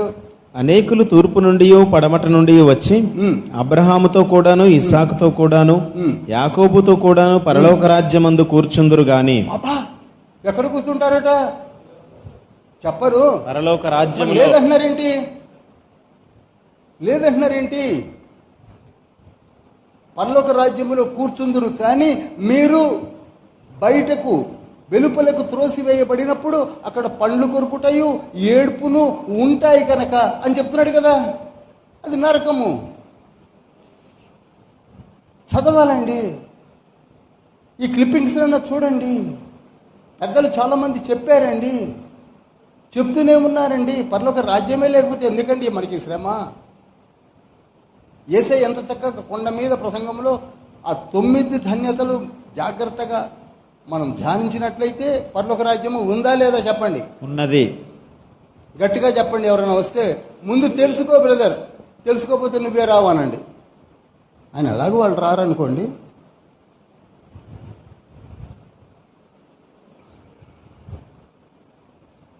పరలోక రాజ్యము గురించి ఎన్ని ప్రవచనాలు ఉన్నాయి. అసలు మన కొరకు సిద్ధపరుస్తున్న రాజ్యం అండి అది. క్రీస్తు పూర్వమే యెషయా గ్రంథము 65వ అధ్యాయము 21వ వచనములో, జనులు ఇండ్లు కట్టుకొని వాటిలో కాపురముందురు, ద్రాక్ష తోటలు నాటించుకొని వాటి ఫలములను అనుభవింతురు. వారు కట్టుకున్న ఇండ్లలో వేరొకరు కాపురముండరు, వారు నాటుకున్న వాటిని వేరొకరు అనుభవింపరు. ఇది 1000 ఏళ్ల పరిపాలన. 17 చదవండి. ఇదిగో నేను క్రొత్త ఆకాశమును క్రొత్త భూమిని సృజించుచున్నాను. చాలు. ఇది పరలోకం. మనం ఉండబోయే లోకము. మనం ఉండబోయే లోకము ఎంతండి? 65:17 లేదంటున్నారు. ఇప్పుడు రెఫరెన్స్ చిన్నగా ఉండేసరికి ఎగిరిపోయిందేమో.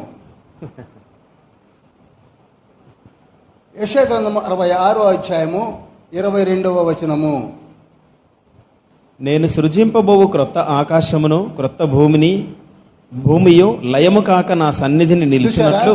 నేను కొత్త లోకాన్ని సృష్టిస్తున్నాను, అదే పరలోకము. అంటే అక్కడ మీరు చదివి మర్చిపోతారేమోనని మళ్ళీ రాయించాడు.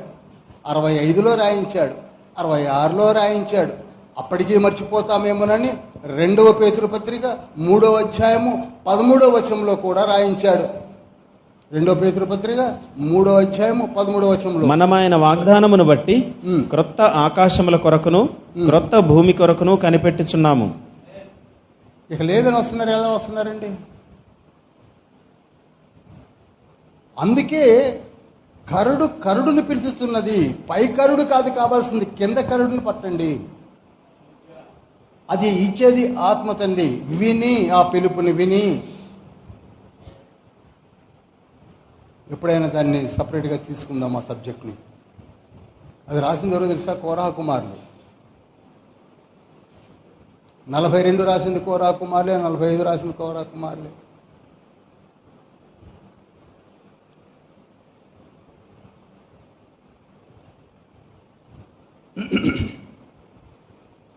తర్వాత 8వ వచనం చూద్దామా? ఇక తక్కినేని మీకు తెలుసు కనుక నేను ముందుకు వెళ్తున్నాను. 8వ వచనం, హృదయ శుద్ధి గలవారు ధన్యులు, వారు దేవుని చూచెదరు. ఇక్కడ ఆగుదాం. ఇక దీని మీద పెద్ద డిబేట్స్. దేవుణ్ణి చూడరు, దేవుని చూడరు, డిబేట్సే. యేసయ్య పలికిన మాట అది. నేను పలికింది కాదు, నువ్వు పలికింది కాదు, ఇంకెవరో పలికింది కాదు. హృదయ శుద్ధి కలవారు ధన్యులు, దేవుని చూచెదరు. ఖచ్చితంగా చూస్తారు. నేను ఒకటి చెప్తున్నానండి, we ourselves we are degrading us. మనకి మనమే చదవక, ధ్యానించక, తెలుసుకోక, అర్థం చేసుకోక, మనం తెలిసిన దాంట్లోనే ఊహల్లోకి వెళ్ళిపోయి ఊహించి ఎవరికి వాళ్ళే ఇప్పుడు మరి ఈ సోషల్ మీడియా తర్వాత ఈ వైఫై మరి విరివిగా ఈ హైఫై ఫోన్స్ వచ్చేసరికి ఎవరికి వాళ్ళు ఒక 15 నిమిషాలు క్లిప్పింగ్ వేయడం, వదిలిపెట్టేయడం. దెబ్బతిన్నది. అసలు ఎవరు చూడరు బ్రదర్. మరి చూడనప్పుడు ఇంక మరి యేసయ్య చెప్పింది రాంగ్ స్టేట్మెంటా? కొండ మీద కూర్చోబెట్టి హృదయ శుద్ధి గలవారు ధన్యులు, మీరు దేవుని చూచారు. ఎవరైతే చూడరు అంటున్నారో వారికి హృదయ శుద్ధి లేదు. అర్థమైందండి? సాధు సుందర్ సింగ్ గారు నేను చూశాను అన్నాడా లేదా? భక్త సింగ్ గారు నెలల తరబడి మాట్లాడుతూ ఆత్మవశుడై విహరిస్తూ చూశానని చెప్పాడా లేదా? చెప్పరేమండి. క్యాథరిన్ కుల్మన్ గారు ఎప్పుడూ మాట్లాడుతూనే ఉంటుందని స్టేట్మెంట్ ఇచ్చిందా లేదా?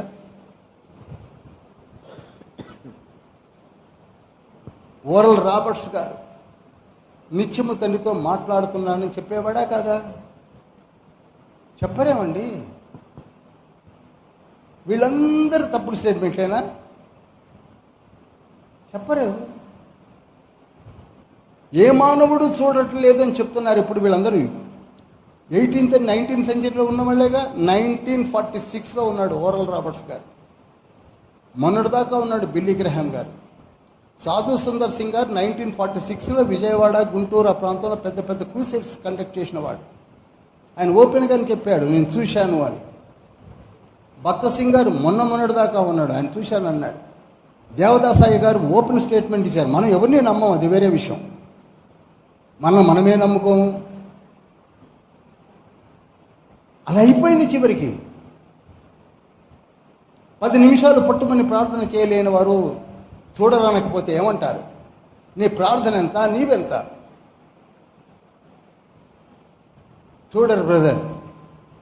మానవుడు ఎప్పుడు దేవుని చూడలేదు. మరి చూసిన వాళ్ళందరూ ఎవరు? ఇక్కడి నుంచి చెప్తున్నాను, 18th, 19th సెంచరీలోని. అర్థమవుతుందండి? హలో అందరికీ అర్థమవుతుంది కదా? చూడలేదని వాళ్ళ మీద రిఫరెన్సులు ఎత్తిపడి చెప్పండి అంటే వాళ్ళని నమ్మం. వాళ్ళు ఏమంటారు? నమ్మం. నేను చూశానన్నా మీరు అదే అంటారు, అందుకని ఆ మాట అనలేను. నేను విన్నానన్నా మీరు అదే అంటారు, నేను అనలేను.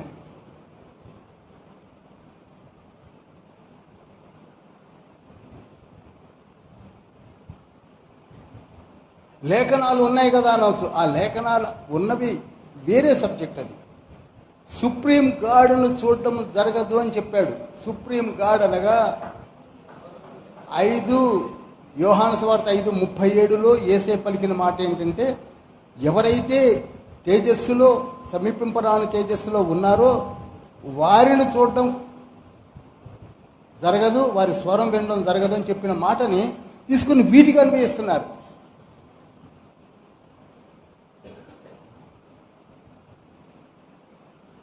ఏమండి?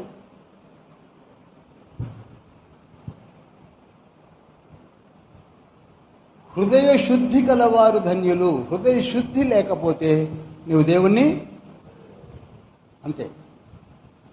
నువ్వు 66 పుస్తకాన్ని 60 సార్లు చదువు, నో యూస్. 40 రోజులు ఉపవాస ప్రార్థనలు ఉండు, నో యూస్. అసలు నీకు హృదయ శుద్ధే లేదు. హెబ్రీ పత్రిక 12వ అధ్యాయం 14వ వచనం.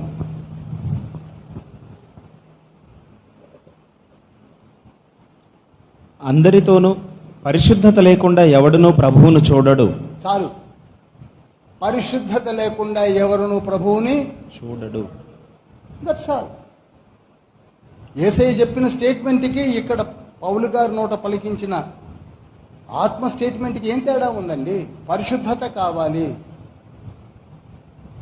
మనలో చాలా వరకు పరిశుద్ధులుగా ఉంటున్నామని అనుకుంటున్నాం. మారు మనసే ఉండదు, బాప్తిస్మేమో ఉండదు, వాళ్ళు పరిశుద్ధులు కారు. యేసయ్య కరెక్ట్గా ఫౌండేషన్ వేసుకుంటూ వస్తున్నాడు. పునాది అనగా మారు మనసు, బాప్తిస్మము. ఫస్ట్ మారు మనసు, బాప్తిస్మము. ఆ తర్వాత నీకు అన్నీ అనుగ్రహించబడతాయి. హెబ్రీ పత్రిక 6వ అధ్యాయం 2 వచనాల ప్రకారంగా మారు మనస్సు, బాప్తిసం. అప్పుడు నీవు పరిశుద్ధులుగా మార్చే బాధ్యత తండ్రి తీసుకుంటాడని అనేక మార్లు చెప్పాను నేను. మనం అక్కడికి వెళ్ళటల్లా, మన అన్నీ మనకు ఉండాలి. అందుకు ఈ రోజులలో వాక్యం చెప్పేవారందరూ కూడా ఏమంటున్నారు అనగా, వెలిగించబడిన వారు కాదు, ఎందుకంటే నేను లోతులో చెప్పలేను, మీకు అర్థమైపోతుంది. హృదయ శుద్ధి కలవారు చూస్తారంటే చూడని వారు ఎవరు? శుద్ధత లేనివారు, శుద్ధత గురించి ఆలోచించని వారు, శుద్ధతను అనే మాటను పక్కకు జరిపిన వారు.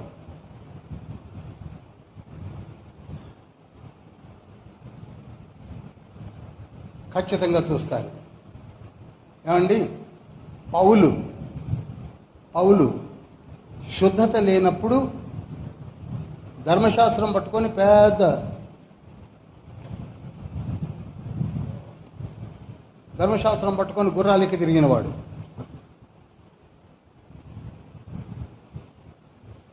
ఎప్పుడైతే దర్శనం వచ్చిందో అపోస్తుల కార్యములు 9వ అధ్యాయం 3-9 చదవనక్కర్లేదు. అక్కడ గొప్ప వెలుగును చూశాడు. వెలుగంటే ఎవరు? ఆ తర్వాత వాక్కుని విన్నాడు. ఏమని? నీవు నన్నెందుకు హింసిస్తున్నావు? ఆ తర్వాత ఏమైంది? దానికి వెలిగించబడ్డాడు.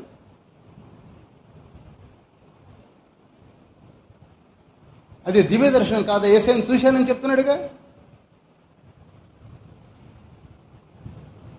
కనుక పౌలు గారు కనుక ఎక్సెప్షన్ ఇచ్చి మాట్లాడలేదేమో.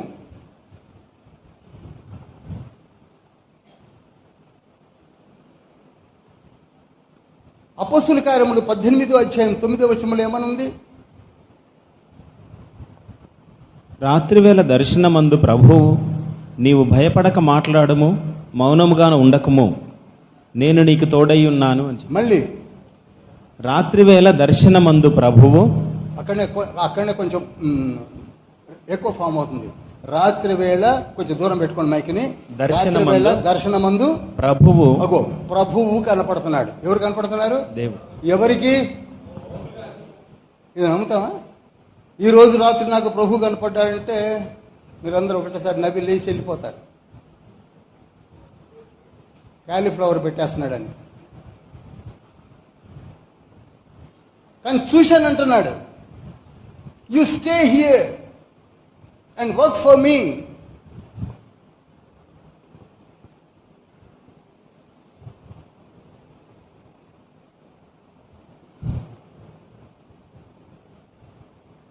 అపోస్తుల కార్యములు 22వ అధ్యాయం 17వ వచనము. అంతటా నేను యెరూషలేమునకు తిరిగి వచ్చి దేవాలయములో ప్రార్థన చేయుచుండగా పరవశుడనై ప్రభువును చూచి తిని. ఎన్నిసార్లు చూస్తాడండి?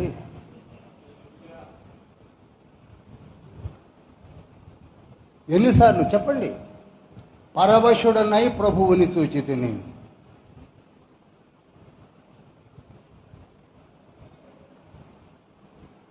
నమ్మం. మీరు ఎవరైనా వచ్చి దేవుని చూడడానికి వీలు లేదంటే రిఫరెన్స్లు తీయండి, నోట్లో నుంచి కొట్టండి. 1 2 3 4 తీస్తున్నాను, కొడుతున్నాను, తీస్తున్నాను, లేచి వెళ్ళిపోవాలి. ఎందుకంటే అనవసరంగా టైం వేస్ట్ పడుతుంది. టైం వేస్ట్ అండి. అపోస్తుల కార్యములు 23వ అధ్యాయం 11వ వచనము. ఉదయమైనప్పుడు యూదులు కట్టుకట్టి తాము పౌలును చంపు వరకు అన్నపానములు పుచ్చుకొనమని ఒట్టు పెట్టుకొనిరి. 23:11 అనుకుంటా. మీరు తప్పు చదువుతున్నట్టున్నారు కదా. కరెక్ట్. అదిగో చదవండి. ఆ రాత్రి ప్రభువు ఓకే చదవండి. అతని యొద్ద నిలుచుండి ధైర్యముగా ఉండుము, యెరూషలేములో నన్ను గూర్చి నీ వేళ. ఆ రాత్రి ప్రభువు మళ్ళీ ఎవరి దగ్గరికి వచ్చారు? పౌలు దగ్గర. ఎంత క్లియర్ కట్ ఇన్స్ట్రక్షన్స్ ఉన్నాయండి. ప్రియులారా, నేను మళ్ళా చెప్తున్నాను, ఇదేదో కల్పనా కథలు ఏదో చెప్పుకోవడం కాదు. నేను చిన్ని దేవుని బిడ్డగా దైవజనుడిగా చేస్తున్న ఈ చిన్నిపాటి ప్రార్థనలకే తండ్రి అనేకమైన విషయాలు చెప్తున్నప్పుడు కొంచెము ర్యాపిడ్గా చేస్తే తండ్రి ఖచ్చితంగా వచ్చి నిలబడతాడు. హల్లెలూయా. మీకు విషయం చెప్తే మీరు ఇప్పుడు ఇక నమ్ముతారే, నమ్మండి, లేకపోతే లేదు. నేను లేఖనాలు చదువుతున్నానంటే మీకు అందరికీ ఎలా గుర్తుంది అని అనుకోవచ్చు. ఎలా గుర్తుండడం పెద్ద అదే కాదు, నేను అందులో ఉంటాను.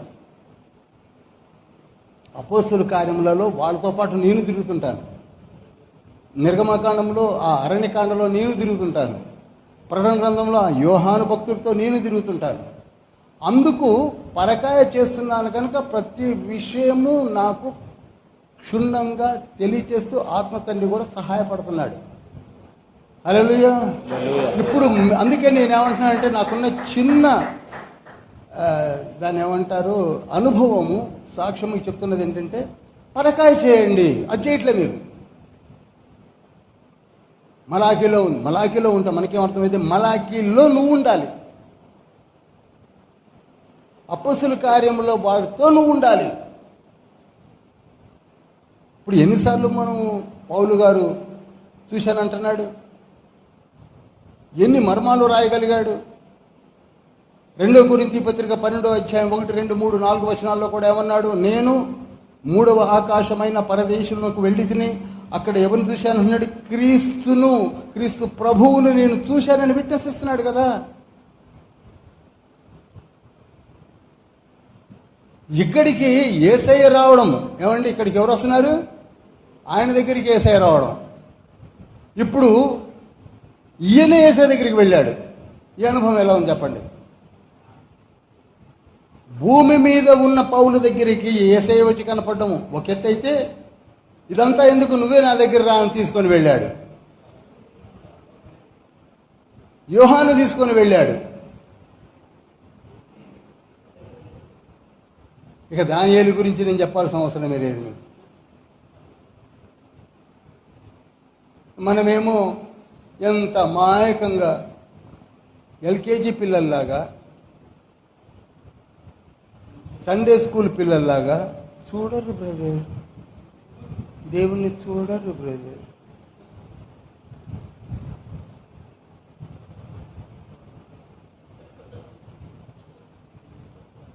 పరలోకం లేదు బ్రదర్, నరకం అస్సలు లేదు బ్రదర్. భయం నరకం అంటే. అందుకే లేదంటే పోయిందిగా, చిక్కుంటుందిగా.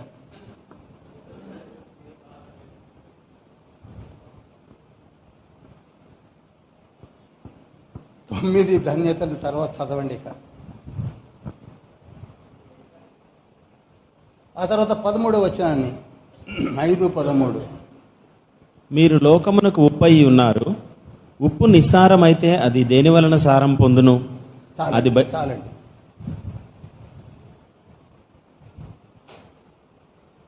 ఇదొక అద్భుతమైనటువంటి సబ్జెక్టు. ఇది మీరు వినే ఉంటారు. ఉప్పు అనే మాట మీద ఎన్నో ప్రసంగాలు విన్నారు. మనం ఎంతసేపు బిర్యానీలో ఉప్పు వేయకపోతే ఎలా ఉంటుంది, కోడి కూరకు ఉప్పు వేయకపోతే ఎలా ఉంటుంది, అన్నేసి చూడు నన్నేసి చూడు అన్నది ఎవరట? ఉప్పు. ఇవే చెప్పుకుంటాం. అంతకు మించి మనం ఒక్కడికి కూడా ముందుకు పోం. ఉప్పు అందుక ఇంకా ఉప్పు ప్రిజర్వేటరు, ఉప్పు, అబ్బో, ఇలా ఒక 45 నిమిషాలు చెప్పుకొని వెళ్ళిపోతారు. అసలు ఉప్పు అనే మాట ఎవరో కాదు, ఉప్పు నీవే అన్నాడు. ఉప్పు ఎవరట? మనమే. ఉప్పు ఎవరండి? అనగా ఉప్పు సారము కలిగి ఉన్నది. నీవు కూడా సారము కలిగి ఉండాలి. ఉప్పుకి ఏముంది? ఇప్పుడు చెప్పిన లక్షణాలన్నీ ఉన్నాయి. కనుక నీవు కూడా ఆ సారము కలిగి ఉండాలి. ఒక మాట చెప్పాలండి, ఆవకాయ పచ్చడి ఎంతమంది తెలుసు? లేడీస్ బాగా తెలుసు అనుకుంటా. ఆవకాయ పచ్చడిలో ఆ మామిడికాయ ముక్క ఎలా నాని ఉంటుంది చెప్పరు? నూనెలో, కారంలో ఏవేవో వేస్తారే, ఆ ఉప్పులు అన్నిట్లో నానిపోయి అబ్బా, ఆవకాయ ముక్క పెరుగు అన్నంతో తింటారు, వాయిలు తింటారు కదండి. కనుక ఆ ఆవకాయ ముక్కలాగా మనం తయారవ్వాలి దేవునిలో.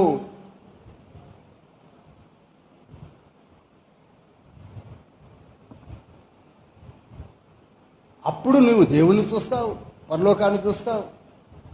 యేసయ్య నాకు నరకాన్ని కూడా ఒకసారి చూపించమని చూపిస్తాడు. చూడు, ఒకసారి చూడు అని.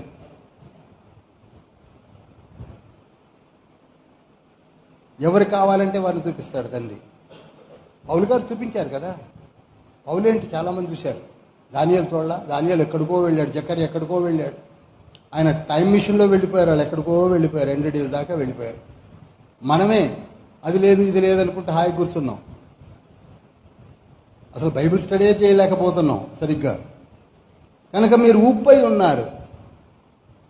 ఇక్కడ ఉప్పు అనగా నీవు ఏది చేసినా నీతోనే అది రుచిస్తుంది. Either it may be gospel preaching or enlightenment or anything. అందుకే లేవి కాండము 2:13 నీవు అర్పించు ప్రతి నైవేద్యమునకు ఉప్పు చేర్చవలెను. ప్రతి నైవేద్యములో ఏం చేర్చాలట? ఉప్పు చేర్చవలెను. ఎందుకని? మీరు 2వ లేవి కాండం చదివితే నూనె గురించి, గోధుమ పిండి గురించి, పొంగని వాటి గురించి, పొంగిన వాటి గురించి, 2 సార్లు నూనె రాయాలని, ఒక్కసారి రాయాలని, అసలు రాయొద్దని చాలా ఉన్నాయి. అవంతా ఎప్పుడైనా ఇందులో చెప్తే ఎవరికి అర్థం కాదు, కానీ ఎప్పుడైనా ప్రైవేట్గా అడగని చెప్తాను. ఇవన్నీ ఎందుకనగా మన కొరకే. మనం ఎవరట చెప్పండి? మనం ఎవరు? ఉప్పు. అనగా నైవేద్యములో, దేవునికి అర్పించు నైవేద్యములో ఉప్పు వేస్తే ఎంత అవసరమో ఆ విధంగా నీవు దేవునికి సమర్పించే ప్రార్థనలో, సమర్పణలో, సబ్మిషన్లో ఉప్పులాగా ఉండాలి. మాటలో ఉప్పులాగా ఉండాలి. కొలస్సీ పత్రిక 4:6 అంటాడు కదా, మీరు మాట్లాడు ప్రతి మాట కూడా ఉప్పు సారము కలిగి ఉండాలి అన్నాడు. అంటే అంత మధురంగా ఉండాలి.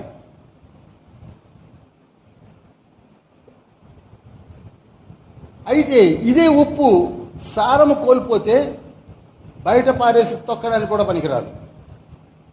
కనుక మనము కూడా సారము లేని జీవితము, పాపపు జీవితంలో ఉంటే, మీరు ఎప్పుడైనా చూశారంటే నా చిన్నతనంలో ఈ షాపుల్లో, పచారు కొట్లలో ఉప్పు బస్తా ఎప్పుడు బయటనే ఉండేది. నేను అనుకునేవాడిని స్కూల్కి పోతూ ఎవరైనా ఈ ఉప్పు బస్తాలో ఉప్పు ఫ్రీగా తీసుకెళ్తారేమో, తీసుకెళ్ళినంత తీసుకెళ్ళొచ్చనే వాళ్ళ ఉద్దేశం. ఎవరు తీసుకెళ్ళరు. ఉప్పు తీసుకెళ్ళకూడదట, నాకు తెలియదు. అది తీసుకెళ్తే ఏమవుతుందో కూడా నాకు తెలియదు. ఎందుకు తీసుకెళ్ళారో తెలియదు, తీసుకెళ్తే ఏమవుతుందో తెలియదు. అందుకే వాళ్ళు ఫ్రీగా వదిలిపెడతారు. కానీ అదే ఉప్పు బస్తా మీద వర్షం పడిందంటే ఆ రోజులలో నయా పైసా కూడా పనికిరాదు.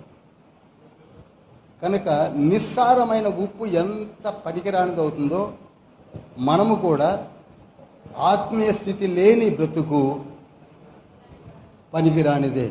మారు మనసు లేని బ్రతుకు ఎందుకోయి ఇహమునా, నూతన మనస్సు నాకు సగుమా, అందుకే నన్ను కరుణించి బ్రోగు ప్రభువా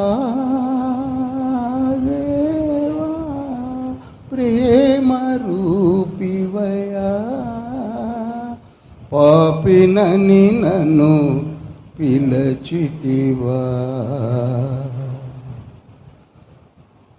ఉప్పులా ఉండవలసిన మనము, నిప్పులా ఉండవలసిన మనము, వెలుగులా ఉండవలసిన మనము మొత్తం ఆర్పుకొని ఎందుకు పనికి రాకుండా కూర్చొని అది పుట్టిదే బ్రదర్, ఇది పుట్టిదే బ్రదర్, పరలోకం లేదు బ్రదర్, నరకం లేదు బ్రదర్, అసలు ఈ భూమిపైనే నిత్యత్వం ఉండిపోతున్నాం బ్రదర్ అని బోధకులు బయలుదేరారు.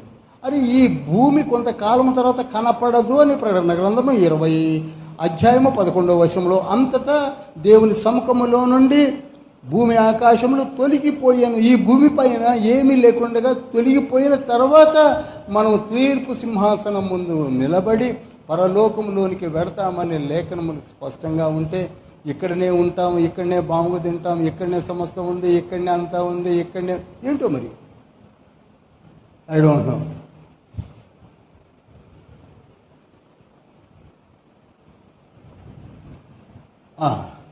కనుక కొండ మీద ప్రసంగంలో ధన్యతల గురించి ధ్యానించాం 5వ అధ్యాయంలో. తర్వాత ఉప్పును గురించి ధ్యానించాం. ఆ తర్వాత వెలుగును గురించి ధ్యానించాం కదండి. వెలుగును గురించి ధ్యానించాం. 14-15 వచనాలు వెలిగే. తర్వాత 17వ వచనములో 5:17 ధర్మశాస్త్రమునైనను ప్రవక్తల వచనములనైనను కొట్టివేయవచ్చునని తలంచవద్దు, నెరవేర్చుటకే గాని కొట్టివేయుటకు నేను రాలేదు. ఆకాశమును భూమియు గతించిపోయిననే గాని ధర్మశాస్త్రమంతయు నెరవేరు వరకు దాని నుండి ఒక పొల్లైనను ఒక సున్నయైనను తప్పిపోదని నిశ్చయముగా మీతో చెప్పుచున్నాను.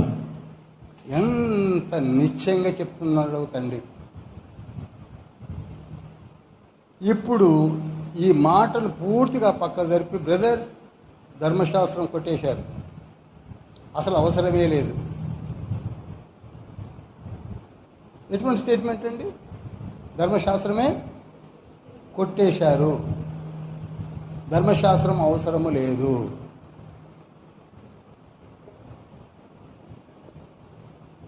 మీరు 17 నుండి చివరి వరకు చదివినట్లయితే ధర్మశాస్త్ర నెరవేర్పు ఎలా జరిగించాలో యేసయ్య చెప్పాడు మనతోటి. చాలా వాల్యుబుల్ అండి, చాలా వాల్యుబుల్ వర్డ్స్. సున్నైనను పొల్లైనను తప్పిపోదని. మనం ఎంత వివేకంగా ధర్మశాస్త్రం అవసరం లేదు అని కొందరు, పాత నిబంధన అసలు అవసరమే లేదు. ఎన్ని బుక్స్ అండి అవి? 39 బుక్స్ అక్కర్లేదట, 27 చాలట. ఇహబేదు అర్థమైనట్టు.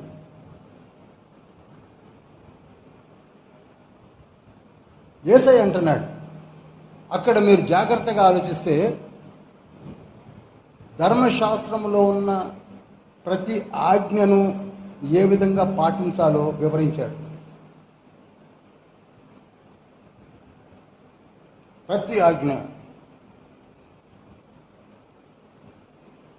10 ఆజ్ఞలు ఉన్నాయి కదా, 10 ఆజ్ఞలు ఏ విధంగా పాటించాలో వివరించాడు యేసయ్య. అసలు 10 ఆజ్ఞలను మీరు పట్టించుకోకపోతే అసలు మీకు నీతే ఉండదు అన్నాడు. అందుకే శాస్త్రుల నీతి కంటే మీ నీతి అధికము కాని ఎడల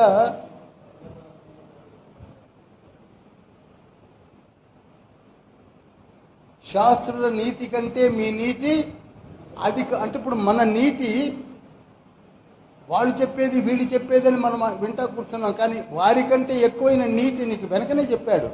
నీతి గురించిన వివరణ అంతా 16 వరకు చెప్పి, ఆ నీతి మనము ఆపాదించడానికి లేక ఆ నీతిలో జీవించడానికి ప్రయత్నం చేయని ఎడల అసలు పరలోక రాజ్యంలోనికి ప్రవేశించుట దుర్లభము.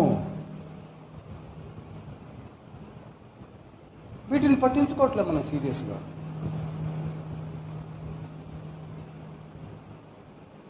One and half hour time అయిపోయింది కనుక ఏ విధంగా తండ్రి 10 ఆజ్ఞలను పాటించి వివరించాడో నెక్స్ట్ వీక్ చెప్తాను నేను. ప్రతి ఆజ్ఞను వివరించాడు తండ్రి, ప్రతి ఆజ్ఞను, 1వ ఆజ్ఞ నుంచి 10వ ఆజ్ఞ వరకు. అనగా నిర్గమకాండము 20వ అధ్యాయము 17వ వచనము వరకు కూడా వివరించాడు. 20వ అధ్యాయం 1వ వచనం నుంచి 17వ వచనం వరకు కూడా వివరించాడు. అక్కడ తీసుకొని ఇక్కడ చెప్తూ వచ్చాడు. మనమేమో అసలు కొట్టి పారేశారు, ధర్మశాస్త్రమే లేదన్నారు. అందుకే కరుడును పిలుస్తున్నది. పైన నువ్వు వెళ్ళినంత వరకు పై వరకు ఓకే, అది నీకు అర్థమైన ఇంటర్ప్రిటేషన్స్. కానీ లోన అలా లేదు.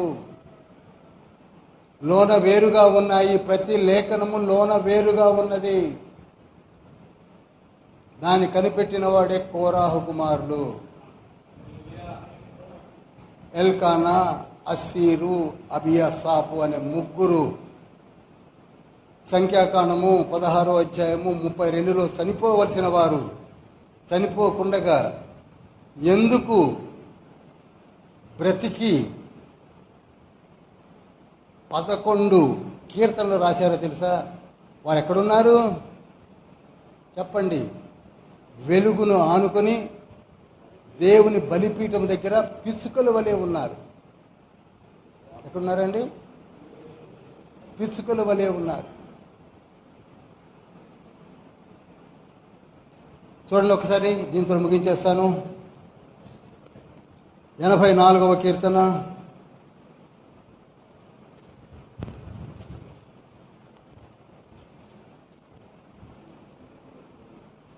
3వ వచనము.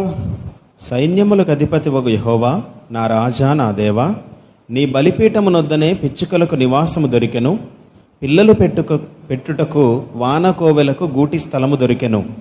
ఒక్క నిమిషం అవుదాం. ఇది మీరు ఎంతమంది చదివి ఉంటారు ఒకసారి చేయలేపుతారా?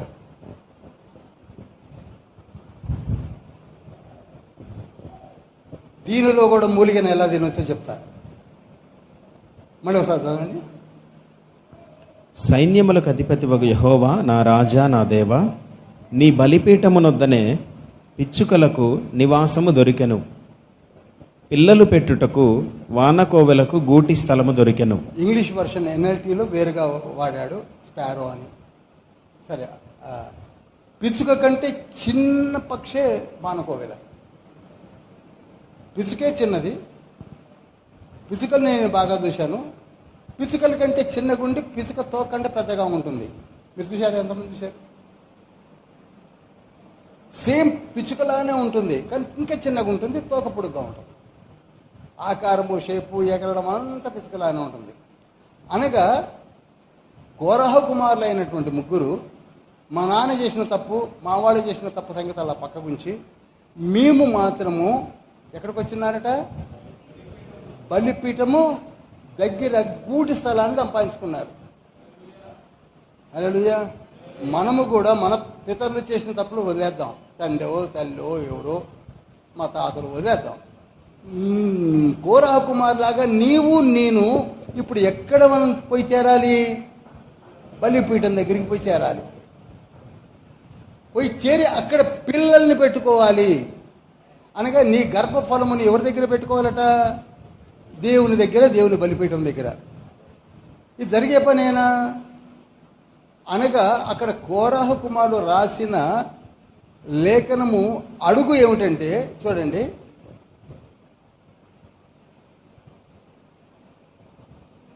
బలిపీఠములో ఒక పెద్ద పెయ్యను తీసుకొచ్చేస్తే 5 నిమిషాలకి తిరిగి చూస్తే కనపడదు. ఇక్కడ పిచ్చుకలు వచ్చి గూడి పెడతాయా? చెప్పండి, చెప్పట్లు కొట్టరావండి.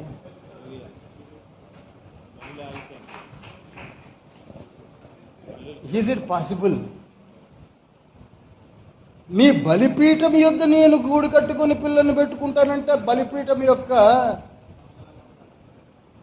వాతావరణం ఎలా ఉండేది? వెయ్యనేస్తే మసైపోతుంటే ఇక్కడ కడతానంటే ఆ మసైపోయే బలిపీఠము ఒక కాలము వచ్చుతున్నది. ఆ కాలము నా చల్లని ఒడివలే ఉంటుంది. అర్థమైందండి? ఈ బలిపీఠమే యేసయ్య, పరిశుద్ధ స్థలమే యేసయ్య, అతి పరిశుద్ధ స్థలమే యేసయ్య, ఓవరాల్గా ఆలయమే యేసయ్య.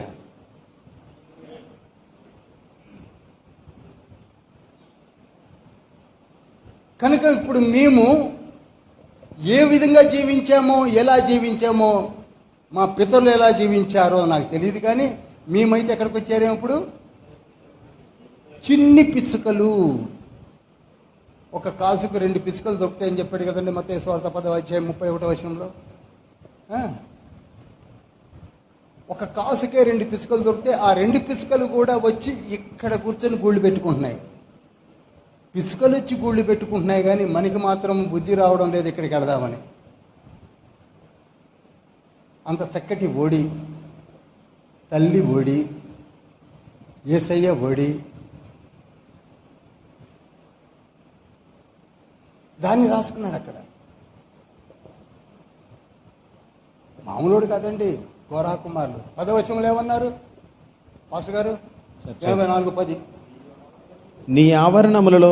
నీ ఆవరణములో ఒక దినము గడుపుట 1000 దినముల కంటే శ్రేష్టము. చూసారా? గూడు కట్టుకోవడమే కాదు, ఒక్క గడియ వచ్చి ఇక్కడ కూర్చుంటే చాలు. ఇట్ ఈజ్ ఈక్వలెంట్ విత్ చప్పట్లు కొట్టరేమండి. ప్రతి మాటలో ఉన్న శ్రేష్టత అండి. మనము ప్రార్థనకి ఒక్క 5 నిమిషాలు వెచ్చించడానికి టైం చూసుకుంటారు. కొందరు ఆవలింతలు వస్తుంటాయి, కొందరికి దురదలు వస్తుంటాయి, కొందరికి బయట నుంచి పిలుపులు వస్తుంటాయి. ప్లీజ్ కమ్ బ్రదర్, తేరా ఇంకా ఏం భయపెట్టాడు, 8:15 అయిపోతుంది తిన్నాడు. కొందరికి హెరాబుద్ధి కాదే, ఏం భయపెట్టాడు, తీసేయండి, మనకెందుకు, ఇదే హాయిగా ఉంది. మనస్స హాయిగా ఉంది. తిను, త్రాగు, సుఖించు. ప్రసంగి గ్రంథము 11వ అధ్యాయము అంత క్లియర్గా ఉందండి. 9:10 ఎంత సంగా, ఓ యవ్వనుడా, నీవు సంతుష్టిగా ఉండు, కానీ తీర్పు ఉన్నదన్న సంగతి మర్చిపోకు అన్నాడు.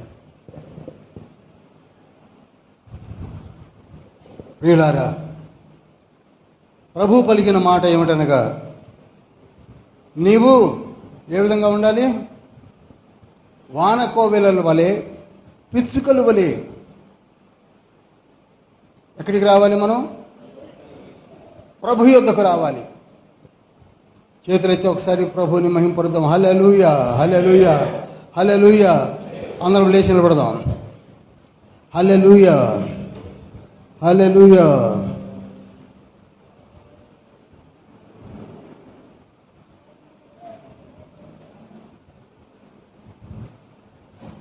అందరం లేచి నిలబడదాం దయచేసి.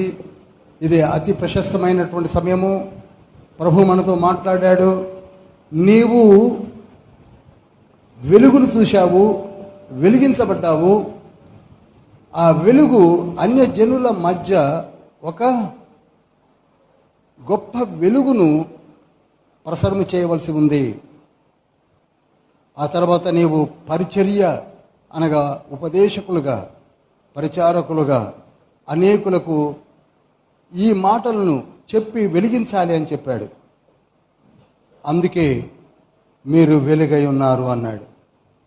ఆ తర్వాత మీరు ఉప్పై ఉన్నారు అనగా మీ ప్రార్థన నైవేద్యమనగా మంచి ప్రార్థన, దేవునికి సమర్పించుకునే ఆత్మ ప్రార్థన.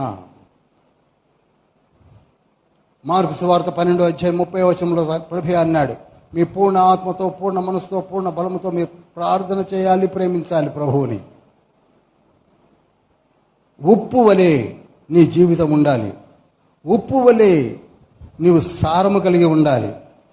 ఉప్పు లేని తడితో నిస్సారం అవ్వవద్దు అన్నాడు. మీకు ఇచ్చిన ధన్యతలు, మీరు ధన్యుడవు, ధన్యుడవు, ధన్యుడవు అని 9 మార్లు యేసయ్య ధన్యుడవు అన్నాడు.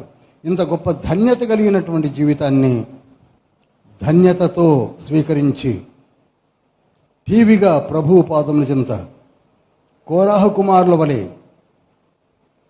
బలిపీఠం యొద్దనే నీ కుటుంబాన్ని కట్టుకోమంటున్నాడు. వాక్యం విన్న మనము 2 చేతుల పైకెత్తి, ప్రభువా నోరు విప్పి మాట్లాడండి, ప్రార్థించండి. రాను రాను ప్రార్థనను మనం మర్చిపోకూడదు. యేసయ్య ప్రభువా, కోరాహు కుమారులు మీ బలిపీఠం మీదకే వచ్చారు. తల్లిదండ్రులందరూ కూడా నాశనమైపోయారు, గర్వాంధులై పోగొట్టుకున్నారు.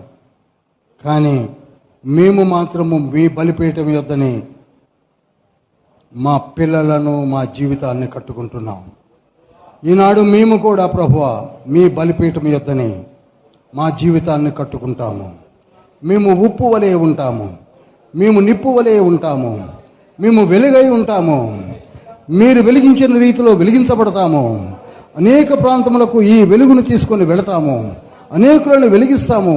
అనేక జీవితాలు అంధకారములో ఉన్న వారిని వెలిగించి, వారి కష్ట నష్టముల కొరకే ప్రార్థించి, మారుమనసు సంబంధమైన సువార్తలను ప్రకటించి, బాప్తిస్మ కార్యక్రమం కూడా జరిగించుటకు మీరు మాకు ఇచ్చిన ఈ గొప్ప ఆధిక్యతను బట్టి మేము మీ పాదము చెంత పరిగెత్తి బోధించే గొప్ప దక్షత, భాగ్యము మీరు మాకు అనుగ్రహించమని ప్రార్థిస్తున్నాం. యేసయ్యా నీవు నాకు కావాలి. యేసయ్యా నీవు నా ఇంటికి రావాలి. యేసయ్యా నన్ను వాడుకో. యేసయ్యా నీవు నన్ను వాడుకో. యేసయ్యా నా కుటుంబమే నీది. యేసయ్యా నా పిల్లలు మీరిచ్చిన బహుమానము. మేమందరము మీ బలిపీఠం యొద్ద నిత్యము ఉంటాము, మీ వెలుగులోనే ఉంటాము, మీతోనే ఉంటాము, మీ కృపాసనం యొద్దనే ఉంటాము.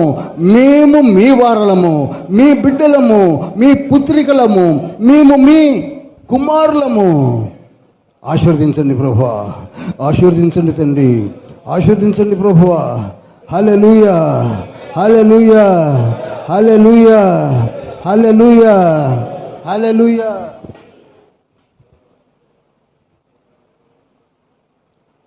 కాలమెల్ల గడిచిపోయన్ మోసపోతినేనయ్యో,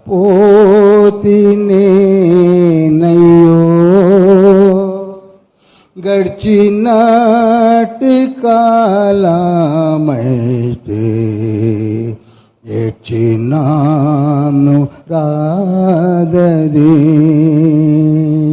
కాలమెల్ల గడిచి పోయన్ మోసపోతినే నయ్యో, గడిచినాటి కాలమైతే ఏడ్చినాను రాజది. ఒక్క ఆత్మనైనా నేను రక్షింపక యేసువా, ఒక్క ఆత్మనైనా నేను రక్షింపక యేసువా, వట్టి చేతులతో దర్శించుట తగునా,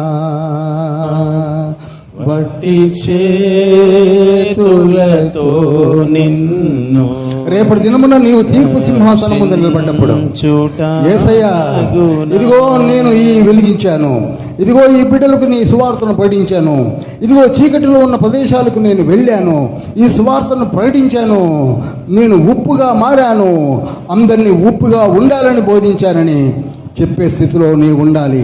అప్పుడు యేసయ్య అంటాడు, బలా నమ్మకమైన మంచి దాసుడా, నేను నిన్ను పరలోకములోనికి తీసుకొని వెళతాను, నేను నీకు మంచి కిరీటమునిస్తాను, నేను నిన్ను అనేకుల ఎదుట ఒప్పుకుంటాను అన్నాడు తండ్రి. మత్తయి సువార్త 10వ అధ్యాయము 32-33 వచనములలో, మీరు నన్ను అందరి ముందు ఒప్పుకున్నట్లయితే, మీరు నన్ను అందరి ముందు రక్షకుడని, వెలుగని, వాక్యమని ఒప్పుకున్నట్లయితే, నేను కూడా దేవదూతల ముందు పరలోకములో మిమ్ములను చూపించి, వీరు నిజమైన వెలుగు, వీరు నిజమైన నిప్పు, వీరు నిజమైన ఉప్పు అని నేను ప్రకటిస్తానని తండ్రి చెప్తున్నాడు. Hallelujah, hallelujah, hallelujah, hallelujah, hallelujah. Change your attitude. మార్చుకో, తలంపులను మార్చుకో, జీవితాన్ని మార్చుకో. తండ్రి వాడుకోబోతున్నాడు, తండ్రి నిన్ను వాడుకోబోతున్నాడు. నేను మరలా చెప్తున్నానండి, కొందరు లేస్తున్నారు. పాల్వంచపట్నంలో నుండి ప్రాఫిట్స్ను తండ్రి లేవనెత్తబోతున్నాడు. కొత్తగూడెము, పాల్వంచపట్నాల్లో ప్రాఫిట్స్ ఆర్ కమింగ్. మామూలుగా ఉండరు. అందులో స్త్రీలు ఉన్నారు, పురుషులు ఉన్నారు. చేయవలసిందల్లా ఒకటే, don't stop your ministry, don't stop your ministry. కొనసాగించండి. ఒకరితో కంపేర్ చేసుకోకండి. గుడ్డివాని దగ్గరికి వెళితే మనం గుడ్డివాళ్ళమైపోతాము. వెలుగు సంబంధుల దగ్గరికి వెళితే వెలిగించబడతాము. ఈ మాటలను జ్ఞాపకం చేసుకుందాము. యేసయ్యా, యేసయ్యా, యేసయ్యా, యేసయ్యా, నన్ను వాడుకో. That's all. మిక్కిలి ప్రేమ కనికరం కలిగిన మహోన్నతుడా, పరిశుద్ధుడా, పరలోకపు తండ్రి, మీ బిడ్డలమైన మేము మత్తయి సువార్త 4-5 అధ్యాయాన్ని ధ్యానించాం. దానిలోని సారమును మీరు మాకు వివరించారు. ఈయన బిడ్డలను వెలిగించండి, ఉప్పు సారముతో నింపండి, ధన్యతలను అనుగ్రహించండి, మమ్మలను వాడుకోండి. ఈ గొప్ప పరిచర్య బూదిగంతముల వరకు ప్రకటించబడాలని చెప్పిన మాటలు మా ద్వారా నెరవేర్చండి. యేసు కరుణా సువార్త మందిరంలో జరుగుతున్న ఈ గొప్ప బైబిల్ విద్యను దీవించండి. ఆన్లైన్లో వీక్షిస్తున్న బిడ్డలందరినీ ఆశీర్వదించండి. వారిలో నుండి ప్రవక్తను లేవనెత్తండి. వారికి కూడా మంచి జ్ఞానమును, జ్ఞాపక శక్తిని ప్రసాదించండి. మీ బిడ్డలుగా మమ్మలను వాడుకోండి ప్రభువా. మా సంఘ కాపరిని, ఎగ్జిక్యూటివ్ బాడీని, ఉమెన్ ఫెలోషిప్ని, యూత్ ఫెలోషిప్ని దీవించండి. సంఘ కార్యకలాపాలను ఆశీర్వదించండి. పాల్వంచ కొత్తగూడెం పట్టణంలో ఉన్నటువంటి ఇంచుమించు 130 సంఘాలను దీవించి ఆశీర్వదించండి.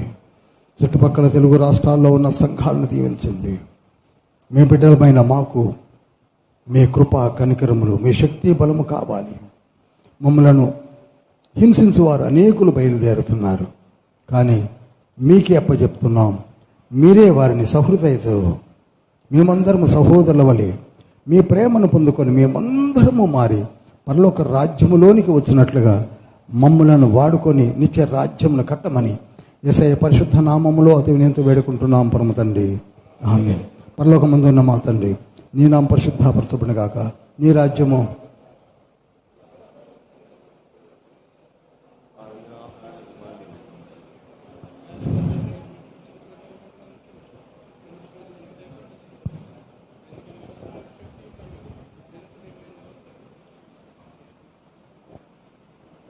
యేసుక్రీస్తు ప్రభుల వారి కృపయో, తండ్రి ఆ దేవుని ప్రేమయో, పరిశుద్ధాత్మని యొక్క సహవాసం మనకును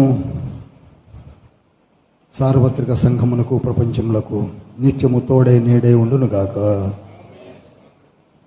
ప్రభేశ రక్తమే జయము, ప్రభేశ నామే జయం, ప్రభేశ రక్తమునికి సంపూర్ణ విజయము కలుగునుగాక. Praise the Lord. Hallelujah, hallelujah. చిన్న